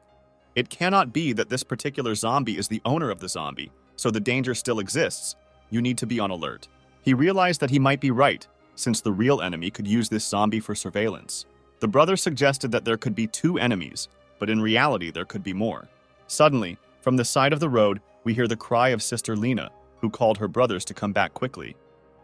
And all because the armed people from the storage facility began to move, and they could notice them. Carl was shocked. How quickly time flies. They already need to hurry. Peter did not go far from the younger one, and was also amazed at the speed of those bandits. The brothers agreed and went to the car to discuss a plan for further action. After all, one cannot act at random. Meanwhile, the same enemy archers who threw balls at the heroes are now embittered for allowing them to escape. One of the villains blamed his fat partner. It was his fault that they lost them, and they were going to play for big. While his comrades scolded him, the fat man painted his lips and preened himself, saying that those handsome guys were clearly very strong. The races were able to so easily deprive them of their attack. In addition, the mustachioed devil with painted lips did not look like a villain at all, more like a small child who took his mother's cosmetics. But all this is not so important. Crescenti wondered why his comrade killed that guy. He replied that they could shift their guilt onto those two, and the death of one civilian would not incur anything at all. While they were arguing, poking each other with lipstick and a cigarette butt, some old man ordered them to stop this farce. It was the four-eyed one who showed them that they had opened the gate and they could begin. Then we were taken to the house of our beloved family. It was here that they decided to discuss everything that had happened. They all understood that no one was following them. There were no signs of surveillance. They didn't even drive a car. Lena said that they fired precisely at them, not a single miss. Fearing, she asked the question whether they could get X here too. At the same time, the hero leaned on the table and thought for a long time. He couldn't even imagine how all this happened. Now they will not be able to attack them, all because they will be busy extracting resources. This is their main goal while they are safe. But as soon as the bandits seize the vault, they will immediately come for both the hero and his family. This terrified them. How long they would have to wait. How much time they would have to become stronger. The girls were also scared, because with such a resource of gunpowder, the bandits could turn the entire village into ruins. Even the smart girl Bella was shocked by Peter's words. Even he himself did not know what a bad situation they were in. Then Lena remembered how her brother said that all the gunpowder is underground, which means they won't be able to shoot. And besides, they have a creature of the third rank there. It won't be easy for them. With such confidence, she was still very worried, since they could already kill all the zombies at the reservoir. Later, Carl added that there were no cars nearby, but among the military there could be holders of abilities who do not even need weapons to defeat zombies. It was then that Lena completely despaired. And what should they do, she asked. But Anna and Alan were ready to give up their backs if enemies were aiming at their family. All they had to do was get close, and they would recognize the wrath of their mighty father. He immediately asked his daughter to help him make weapons from gunpowder and to prepare the gunpowder itself. She didn't dare refuse. Only now Peter's head was not empty of all sorts of gloomy thoughts. He constantly thought about how in a past life the village was found a few months later, and now not even a few weeks had passed. Moreover, those military men were very well trained, which can be seen from their equipment and movements. They could also eat the cores of second-rank zombies and become stronger. But even so, they cannot sit still, and attacking now is very risky. There are too many contradictions for one guy. Then there was a sudden touch. It was Bella's hand, which at the moment worked as a sedative. She said that Peter must rely on loved ones and family, And not just on himself, it's too selfish. Just as suddenly, the radio behind them hissed. Something important had happened, and people were trying to notify everyone about it. The hero immediately heard them and told them about it. Everyone was incredibly happy about him. As it turned out, they had some kind of small incident. They were able to find a survivor. This guy who was lying on the floor reminded me of someone, as if we had seen him just recently. Peter shouted into the radio for them to tie up the prisoner first and wait for him there. The guy asked why this was necessary, but the truth is, it would be difficult to understand right away. It would take too long to explain to him. As soon as he arrives, he will tell you about all the most important things. With this information, he literally flew out of the house and told the family to stay home, and he himself would return soon. He immediately thought it could be one of the soldiers, which didn't bode well for them. It cannot be that they found them so quickly. It was for this reason that he ordered them to tie up the Wanderer. They cannot let him go from here. He met his hated old love, who seemed very happy with him, and also said that they went to the hospital. He calmly told her that she was younger and didn't even pay attention, just like she had all the time up until that moment. This is the true face of this person. She makes cute faces in front of those who need it, and when she doesn't like something, this is a terrible grimace. But it doesn't matter. Peter needs to hurry to that survivor and find out more about him. The guys stood with bats and waited for the main zombie killer to take a look at this stranger. From the outside, he did not at all resemble those armed bandits who captured the reservoir. He also noticed that he doesn't look like them. He looks like someone completely different, just someone. As soon as he raised his head, a scar appeared on his face, a very familiar scar. Is it really him? The one with the scar, the puzzled Peter wondered. Yes, it was our friend Quint, the same guy who told about improvements, about crystal cores, and how he achieved the 3rd stage of development. Suddenly, he opened his eyes. It was clear from his gaze that he was incredibly scared. A woman's scream resounded throughout the entire block, asking what this bastard could have done and who he attacked. Those ropes meant nothing to Quint. Just a second, and he got out of captivity. Peter tried to stop him, after all. They had already met before, so he wouldn't dare run away. And so it turned out, he managed to capture everyone's beloved Nika in order to keep Peter in place. Then came threats that he would kill her if the hero came even one step closer to him. Peter's friend immediately shouted, trying to calm Quint down and convince him that no harm would come to him. Of course, he didn't believe them and continued to claim that they wanted to kill him, and if they tried, he would take Nika with them. He absolutely did not care about the death of his old love. On the contrary, he said that he would kill her as soon as possible. Mr. Teleporter became very worried for this reason, thinking that they were underestimating him and he would not dare to kill. It was then that the hero said that if he had wanted, he would have killed long ago, and the same would have happened to him if they wanted him dead. To this, he has another question. For what purpose did they tie him up, even if they put him in shackles and in a stone bag? He asked him what he would do if a stranger broke into his house and posed a danger to his loved ones and family. Scar has almost ceased to doubt that they are bad guys, even completely peaceful ones. But it's true that in appearance they never look like villains, although this may make you wary. The bayonet no longer lay so confidently in his hand. On the contrary, his hands trembled. His contradictions about their normality became a dogma. Finally, he let Nika go and said that he would like to taste human food, or better yet, even noodles. And what does a person need for happiness? A plate of noodles, and Quint seemed to have conquered Everest, found an oasis after several days without water, like a cold breeze in the summer heat. The rest were very puzzled by the fact that some stranger was sitting at their table and happily devouring noodles. Carl decided to check with his brother whether it was precisely him that he met on that day of the strong explosion. The sister thought that he looked more like a ragamuffin who only eats more, but that's the way it is, so he asks his brother for more. He was greatly embarrassed by the fact that this parasite called Peter brother, but the hero decided to look at him with his new skill in order to see his characteristics. But at the same time, he realized that from that moment, Quint had changed and did not even remember him. Incredibly, earlier the man with the scar himself said that he was at the 3rd stage of development, but here he is only at the 1st. He noticed it too, lied, pretended he didn't know him or lost his memory. He couldn't understand any of this. Time passed, and Quint ate another bowl of noodles, an incredible appetite. Then he thanked everyone for such a dinner, because without them he would have died of hunger, he says. He didn't care about his gratitude, but he was curious about something, if he wanted to say something. This scared him a little. What to say? The scar repeated in a trembling voice. He leaned against the back of the sofa and asked how the teleport master got to their village. What tailwind brought him here? Quint was afraid that they would not immediately believe him, but he arrived here using teleportation. One might even say he escaped and ended up here. This interested the guy. How did he escape from zombies or something? Peter asks. Exactly. These creatures were chasing me all the way, so I had to resort to teleportation." "But why are you so calm? So easy to believe my words about moving," the hero said. So this is a guy from the city, not local, but it sounds true, Peter thought. For someone who is telling the truth, Quint looks too unsure, as if he is worried that he will be exposed. It was then that his close lads questioned him about what the situation was like there, whether there were military personnel, and that all the zombies were supposed to be destroyed there. Before talking about this topic, he constantly stuttered, as it was incredibly difficult to talk about. Everything in the city is very bad. As soon as zombies appeared in it, panic spread on the streets. Someone was trampled by the crowd, someone was run over by cars. He was the only one who was able to hide in a trash can, where he sat for a long time, listening only to screams and screams.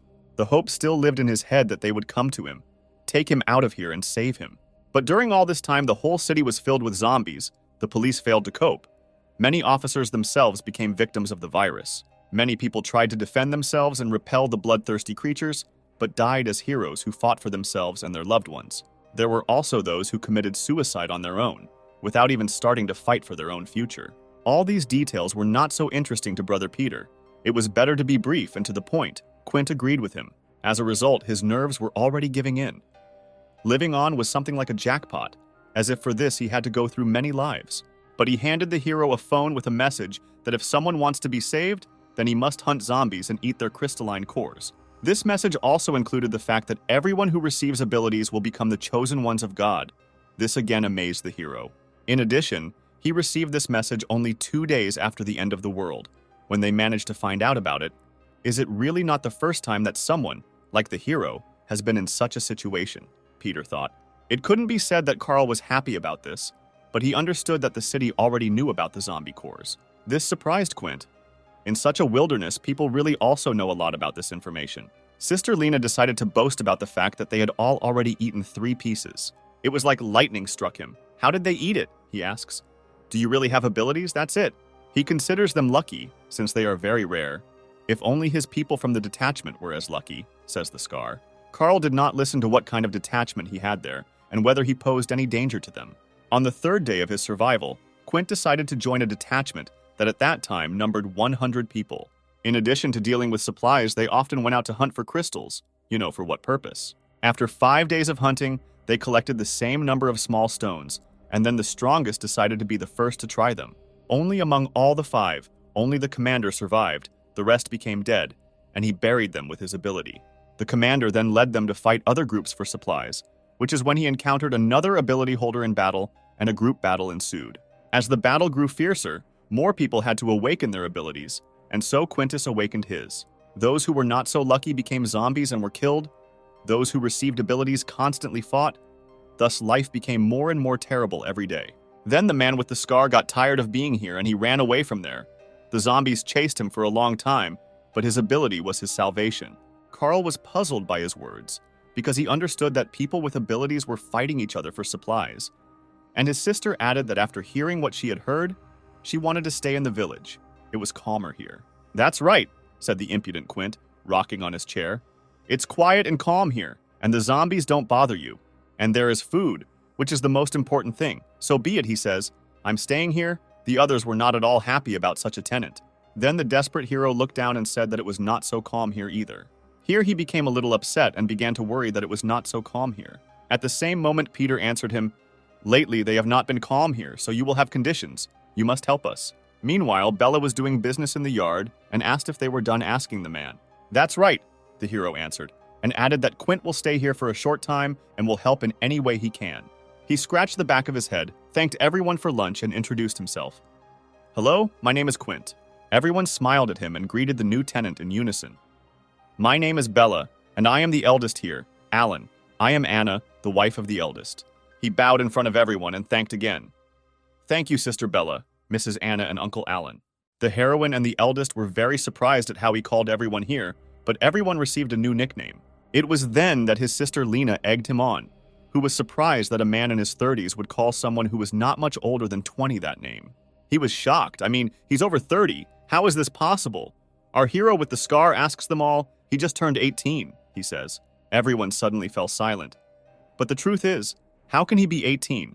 If Peter himself, with his vision, saw his age, he is, if anything, 28 years old. Lena was so scared, she would never have believed that such an old man was 18, but it couldn't be. Then Quint, upset by his appearance, fell to his knees and said that he might look a little older than his age, but he was not lying to anyone. He was silent for a while, but still said, Okay, I believe you, although I myself saw the true age. Then an old man with a scar came running to him on his knees and said that he looked very callous and cold. He even thought that there would be a lot of problems with him, but in fact, behind this, he was a shell of a kind soul. Of course, the strange thing is that he himself looked at his entire characteristics and was very surprised at his age. Well, okay, they shouldn't care about this. Time is short, so they need to go. He immediately asked where they were going. The hero began to wonder if he really decided to test him, saying that he would find out later.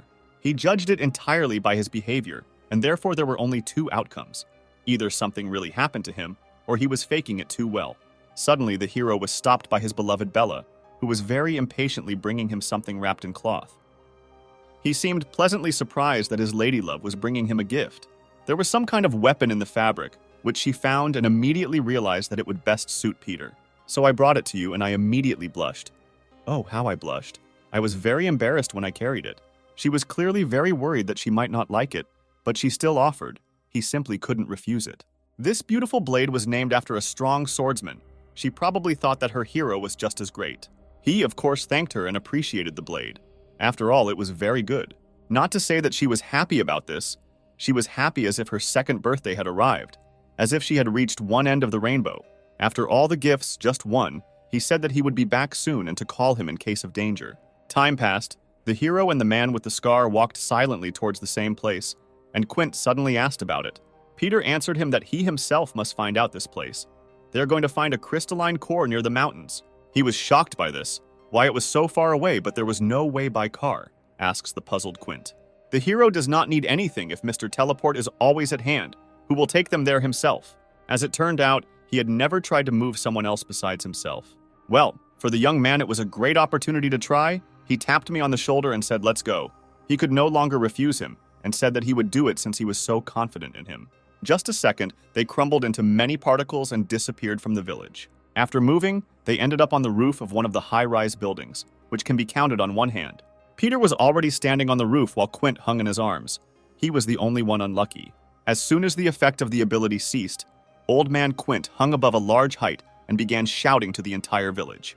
Instantly, the hero determined that they were in the north of the village, and meanwhile the scar asked him to first lift him to the roof. He didn't want to pay attention to his partner, but after analyzing, he realized that they had moved about 3 kilometers. They were still very far away, so Peter ordered his partner to move on. As it turns out, it tests his abilities, so they will continue until his strength leaves. Here he did not dare to refuse and, with some kind of favor, agreed with him to continue the check. The next teleportation was followed by a loud scream that woke up every living thing in the forest. The hero asked him to stop screaming for no reason. The old man answered him by saying that he had never tried permanent teleportation with someone else. But he didn't care about all the whining and drooling. They needed to hurry. But he had already repeated this several times. "Well, no," he said, then asked, "You can't even give me time to rest." And again he repeated, "They don't have much time, so let's continue." Well, he's not a talkative person. The man was almost at his limit. He could not contradict him, since he had no rights in his house.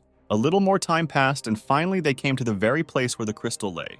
For all the teleportations, he spent all his physical strength and energy. Finally, he asked if they had arrived. The hero replied that yes, they were there. From his analysis, he determined that his ability was not that good and even bad. He did not like such harsh criticism of his powers after all. The ability is very good. Then he explained his words by saying that the main thing about his strength is that he can control accuracy, and this is only possible within a radius of 100 meters. And besides, he spends almost all his physical energy, so he won't be able to fight teleportation for a long time. He laughed and said that it wasn't that bad, even very good, so he was pleased with his result. And suddenly Peter screamed. He wanted the old man to stop behaving like that. What happened? From the outside, he was like the devil who is interrogating the deceased in order to send him to hell, telling him not to pretend. He was instantly frightened by his new comrade. He did not understand at all what he had done. Peter was not acting strange. He initially wanted to take him away from the family in order to reveal whether Quint was faking it or not. He was clearly tired of watching how this bastard behaved, since they had already met before, and he came to his family as if out of spite. He didn't understand at all what his new comrade meant. How could they have met before if all this time he was just trying to survive? But no one here will listen to him, and there will be no way to escape.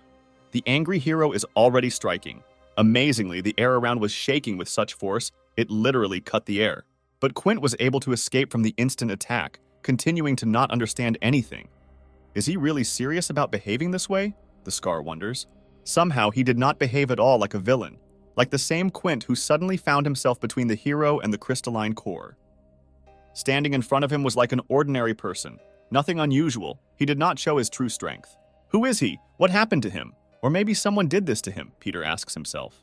Maybe then he met a completely different Quint. A different person. Whether it was a second person or someone else. Suddenly, the man with the scar stopped and shouted at his brother to stop chasing him. Then he became really scary. Just like that day, he says he was never afraid of battle, especially not of some kid. This Quint began to scare him. He probably reminded him of that arrogant man with the scar. As soon as he continued to act like a child, he decided to attack Peter with his incredibly slow jump. But he didn't have a chance. It only took a moment for the hero to completely escape the attack. It was a shame to even win such a battle. The old man threw himself face down into the ground, thereby losing. He had hoped for a good battle, but he decided to remain silent because, well, he had nothing to say. This eccentric lay in a cloud of dust and didn't even think about getting up, as he was in a lot of pain. The boy approached him and praised him for not running away like a coward, but continuing to fight. No matter how weak he is, he will be very good for help, commendable. Quint finally got to his feet, saying that he was not happy. They had been checking him for half a day and couldn't trust him. The old man had completely lost hope that he would survive, since the hero behaved as if he would kill every living thing on the way. But all the work is not finished yet. Come back, we will call the others for one job. Time passed and everyone was gathered. Nothing was visible in the middle of the forest due to the gloomy night. As it turned out, they arrived at the reservoir to make up for lost time, to fight back again. The hero announced to his comrades that everyone must act according to the plan that they had all discussed. First they will come, he himself, Brother Carl, and the old man with the scar Quint, who will attack everyone. Mother Anna will stay with her sister Bella to constantly be in touch. Meanwhile, the old man cannot believe that they are attacking at such a moment when they will all be on alert. But the hero told the real truth. These people will be ready to do anything for the sake of these resources. Peter immediately invited Quint to leave from here. If he, of course, so desired, he replied that he was not chickening out. He was just worried about the others. Carl said that they had already discussed everything. They couldn't go back. It was too late. Still, he was worried. But just a little. He wouldn't have dared to refuse. Everything would be against him. Then we were transported a couple of hours before the current events. At the same time, Peter suggested that everyone attack the vault in the evening, which my father did not like. Now they will not attack the enemy's forehead. Another plan, they will attack secretly at the weakest point. This surprised Alan, since his son had previously gone into battle without thinking. But then he developed something ingenious. In this case, they will simply take away all the necessary resources and will not attract unnecessary attention that they do not need. Moreover, they will not be able to attack them if there is not enough gunpowder, and they will not be able to cope with it. Only Carl was interested in one thing: how they would get in unnoticed with reinforced security, and even if they got in, how they would get everything out. He agrees with his brother's words. After all, he's right. It won't be easy, but if you come up with something, you can move mountains. And Quint will help them with this with his incredible penetrating ability. While everyone was discussing the details of the plan, he ate and panicked because he didn't want to fight anyone. Then Peter swore that under no circumstances would he allow anything to happen to their new partner. Carl and he would always help. At that moment, he realized that he was so worried that he had agreed to everything so easily, and now he regretted that his calm life had passed him by. Let's get to the point. Bella gave Peter a walkie-talkie so that they could always get in touch and ask for help. At that very moment, he asked her if she could see on her own what was happening at the reservoir. Doing such a favor for her would never be a problem, especially for Peter. As she noticed, the warehouse was much calmer than before. Still the same creature of the third rank and a little of the second. Truth after truth, he said that the enemy had begun to act, which means they should not hesitate. After all, the future is now at stake. He leaves all responsibility for Bella to Mother Anna, who promises to protect the girl even from the wind. With such a mother, they don't have to worry, she said. Go ahead and don't expect anything. Mother gave the trio confidence and they quickly went to the scene of events. Meanwhile, there was only one armed guard at the entrance, who carefully watched every rustle. Carl noticed that there were no people at all. Peter assumed that they were all underground. You couldn't relax at all, and asked Bella's beloved where the zombies were. According to her report, The third rank was in the southeast. The rest of the second ranks were right in the middle. This was a great opportunity for them, since the northwest was completely clear and the bandits were busy defending themselves. Afterwards, he told his brother that with the scar they would go first, and he himself should stay here for a while. Then he approached the old man to point out to him the factory part of the storage facility, and they needed 10 meters lower. There were no longer any problems for the hero. Everything would be done in that very second. And so it turned out he did not hesitate, and the situation became too convenient for them. Quint is a real good guy, she hit the bullseye, but his habit of screaming after the teleport remained unchanged. As soon as he managed to shut the old man's mouth, he did so as not to create unnecessary noise. He covered his mouth with his finger and told him not to make any noise, not making a rustle. He himself realized that he was in enemy territory and immediately fell silent in deathly silence, as if he had found himself in a cemetery. Looking at the situation from the outside, Peter realized that they arrived just in time. The bandits had not yet reached here. There was just one thing that haunted the old man, as if he had met the strongest zombie. And the fault is that there was no gunpowder there at all. There were cannons. Even better. Meanwhile, the night was in full swing. The moon illuminated the path for bloodthirsty zombies and foreshadowed the best outcome for the heroes. At that very moment, Carl began to worry because he had not heard from his comrades for a long time. Perhaps something had happened. Only the same light began to appear near him as during Quintus's teleports. After all, our heroes returned with a big catch and decided to show off what they brought. The brother looked with great interest into the depths of the boxes, which should be overflowing with weapons. Not only guns, the boy said, but also medicines, resources, weapons, and gunpowder. It's not for nothing that those bandits fight so much for such and such a treasure. Immediately after the first call, Peter suggested that they clean out the entire warehouse before anyone noticed them. Carl was tired of sitting still, and he said that he would go with them, and this was not discussed. The man with the scar did not disagree with his words for a minute, instantly agreeing with the proposals. By that time, the enemies had almost arrived to them. No one here would hesitate, not even the enemy. Some monsters destroyed the creatures one by one, their heads spread across the floor and walls. These were the same holders of abilities who attacked the brothers in the forest. After killing one monster, even more zombies of the second rank came running to the noise. Only initially, they did not have a chance against such strong holders of abilities. The fat man swallowed drool until his comrade was almost devoured by some creature, but did not twitch. Still, he realized that there were too many zombies, and they were all of second rank. It was not so easy with them. Someone crushed the head of one of the creatures and said that this was even better. This way, killing monsters is much better than catching them one by one and wasting a lot of time on it. The two were a little upset that they had never met the third rank. The fat man even wanted to tame him, but the old man was sure that if such a monster met them, then only one outcome awaited them. And waiting for them, the strange old man said gloomily, "Only death will await you." This horrified the guys. They didn't even dare to think that such an expert didn't believe in their strength. And then suddenly, a gigantic explosion thundered across the entire storage facility, which alerted everyone. What a horror! One of the guys was bitten by a zombie. He was so scared, he was bleeding all over. He begged for help with all his might and spent almost all his energy shouting to them. The brother decided not to abandon his comrade in difficult times and said that he would definitely help him. This madman decided to give away a rank 2 crystal core for absorption to test his luck. He smiled evilly and said that he could become like them or die like hundreds of others. But apparently his mind was leaving him.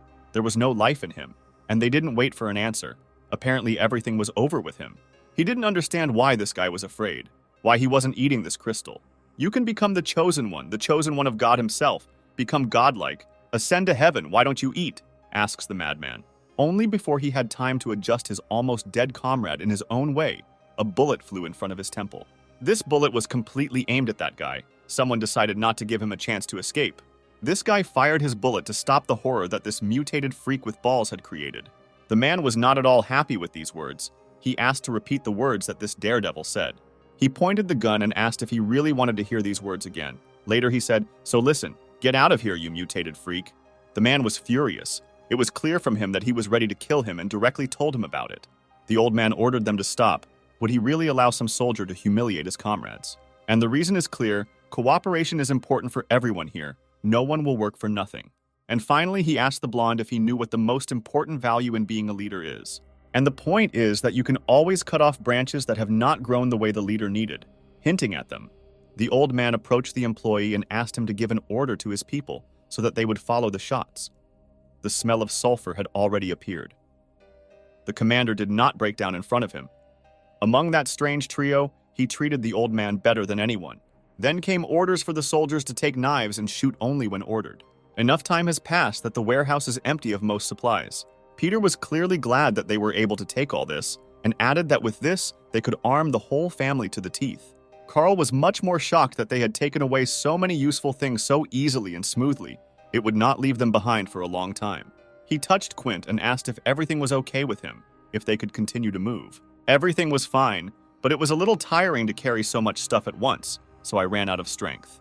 Carl asked if they had the opportunity to take a break or catch their breath. Unfortunately, they have very little time. The zombies won't detain those people for long, so they need to hurry. Later, he added that they needed to bring some more medicine. This would be the last call. Nevertheless, he decided and gathered his strength to take all the treasures of this place. In this case, they disappeared with some kind of heaviness. There was no face on Quintus. Would everything be so good? Everyone stood confidently, but the old man with the scar could barely stand on his feet. His head drooped, as if he would faint. Further, the brothers did not pay attention to the condition of their comrade, while they discussed how they would load the remaining supplies and then burn the warehouse to hell.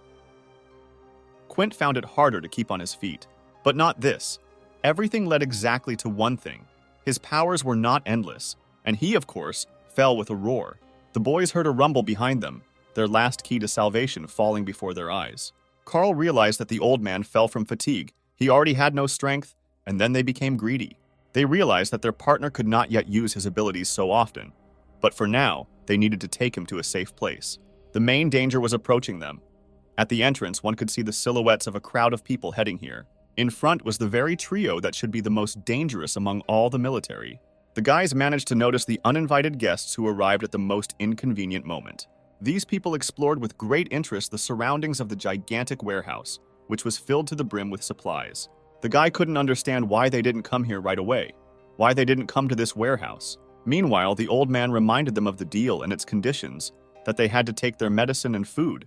They didn't need anything more. As soon as he reminded the commander about the conditions, he immediately began to smile evilly, as if this deal meant nothing to him. That's right. They initially decided to betray the employees. The old man was the first one she put lead into, but his head reacted strangely to it. The sniper was initially waiting for a good moment to deliver the decisive blow and cut off the heads of the unfortunate mutants. In appearance, one could say that they did not expect a setup from them. It was this guy who was truly scared. Then they immediately pinned him to the floor, where he stopped moving completely. It was not for nothing that Peter called those military professionals. They didn't forget the fat man either. A bullet also hit him and wounded him right in the stomach, the most painful place. All of them were defeated, but they themselves did not want to start conflicts out of nowhere. They even somehow felt sorry for them. And so the commander inserted a couple of his words about how pitiful these people chosen by God look. Where is their strength, power, might, and authority? Where have they all gone? Did they really think that the military would really share supplies? They look like volunteers who are for any battle, the man asks. He poked him with his pistol and said that their abilities do not make them gods. They also do not represent anything. In this world, only those who have the greatest power in their hands will receive everything. And what do you have at hand, mutated freaks? His words were followed by a terrible laugh. This guy began to laugh like a crazy villain. The commander was puzzled.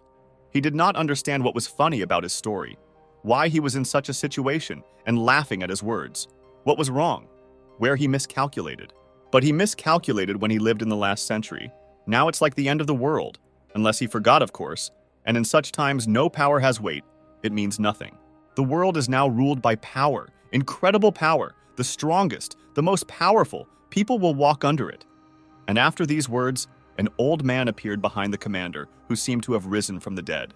He then tried to shoot him with a pistol, although he had just recently been shot with a high-caliber rifle that should have turned his brains to mush. And so it turned out, not a single bullet did any damage. They all met the old man but passed by. This useless lead seemed to push his wrinkles apart. Each collision with it turned him into fog. The commander was completely frightened by this monster. He called it a monster that cannot be defeated in one's right mind. The others were also shocked by this force. The commander ordered them to fire from all guns, but would it help them? Although they had nothing to hope for, initially someone planned such an outcome, and someone shot every soldier. This was the same victim who turned out to be a zombie and fell under the control of a fat, handsome man. What will the commander do now? It must be unfortunate to die at the hands of a comrade, whom the commander himself killed with a pistol from his own hands.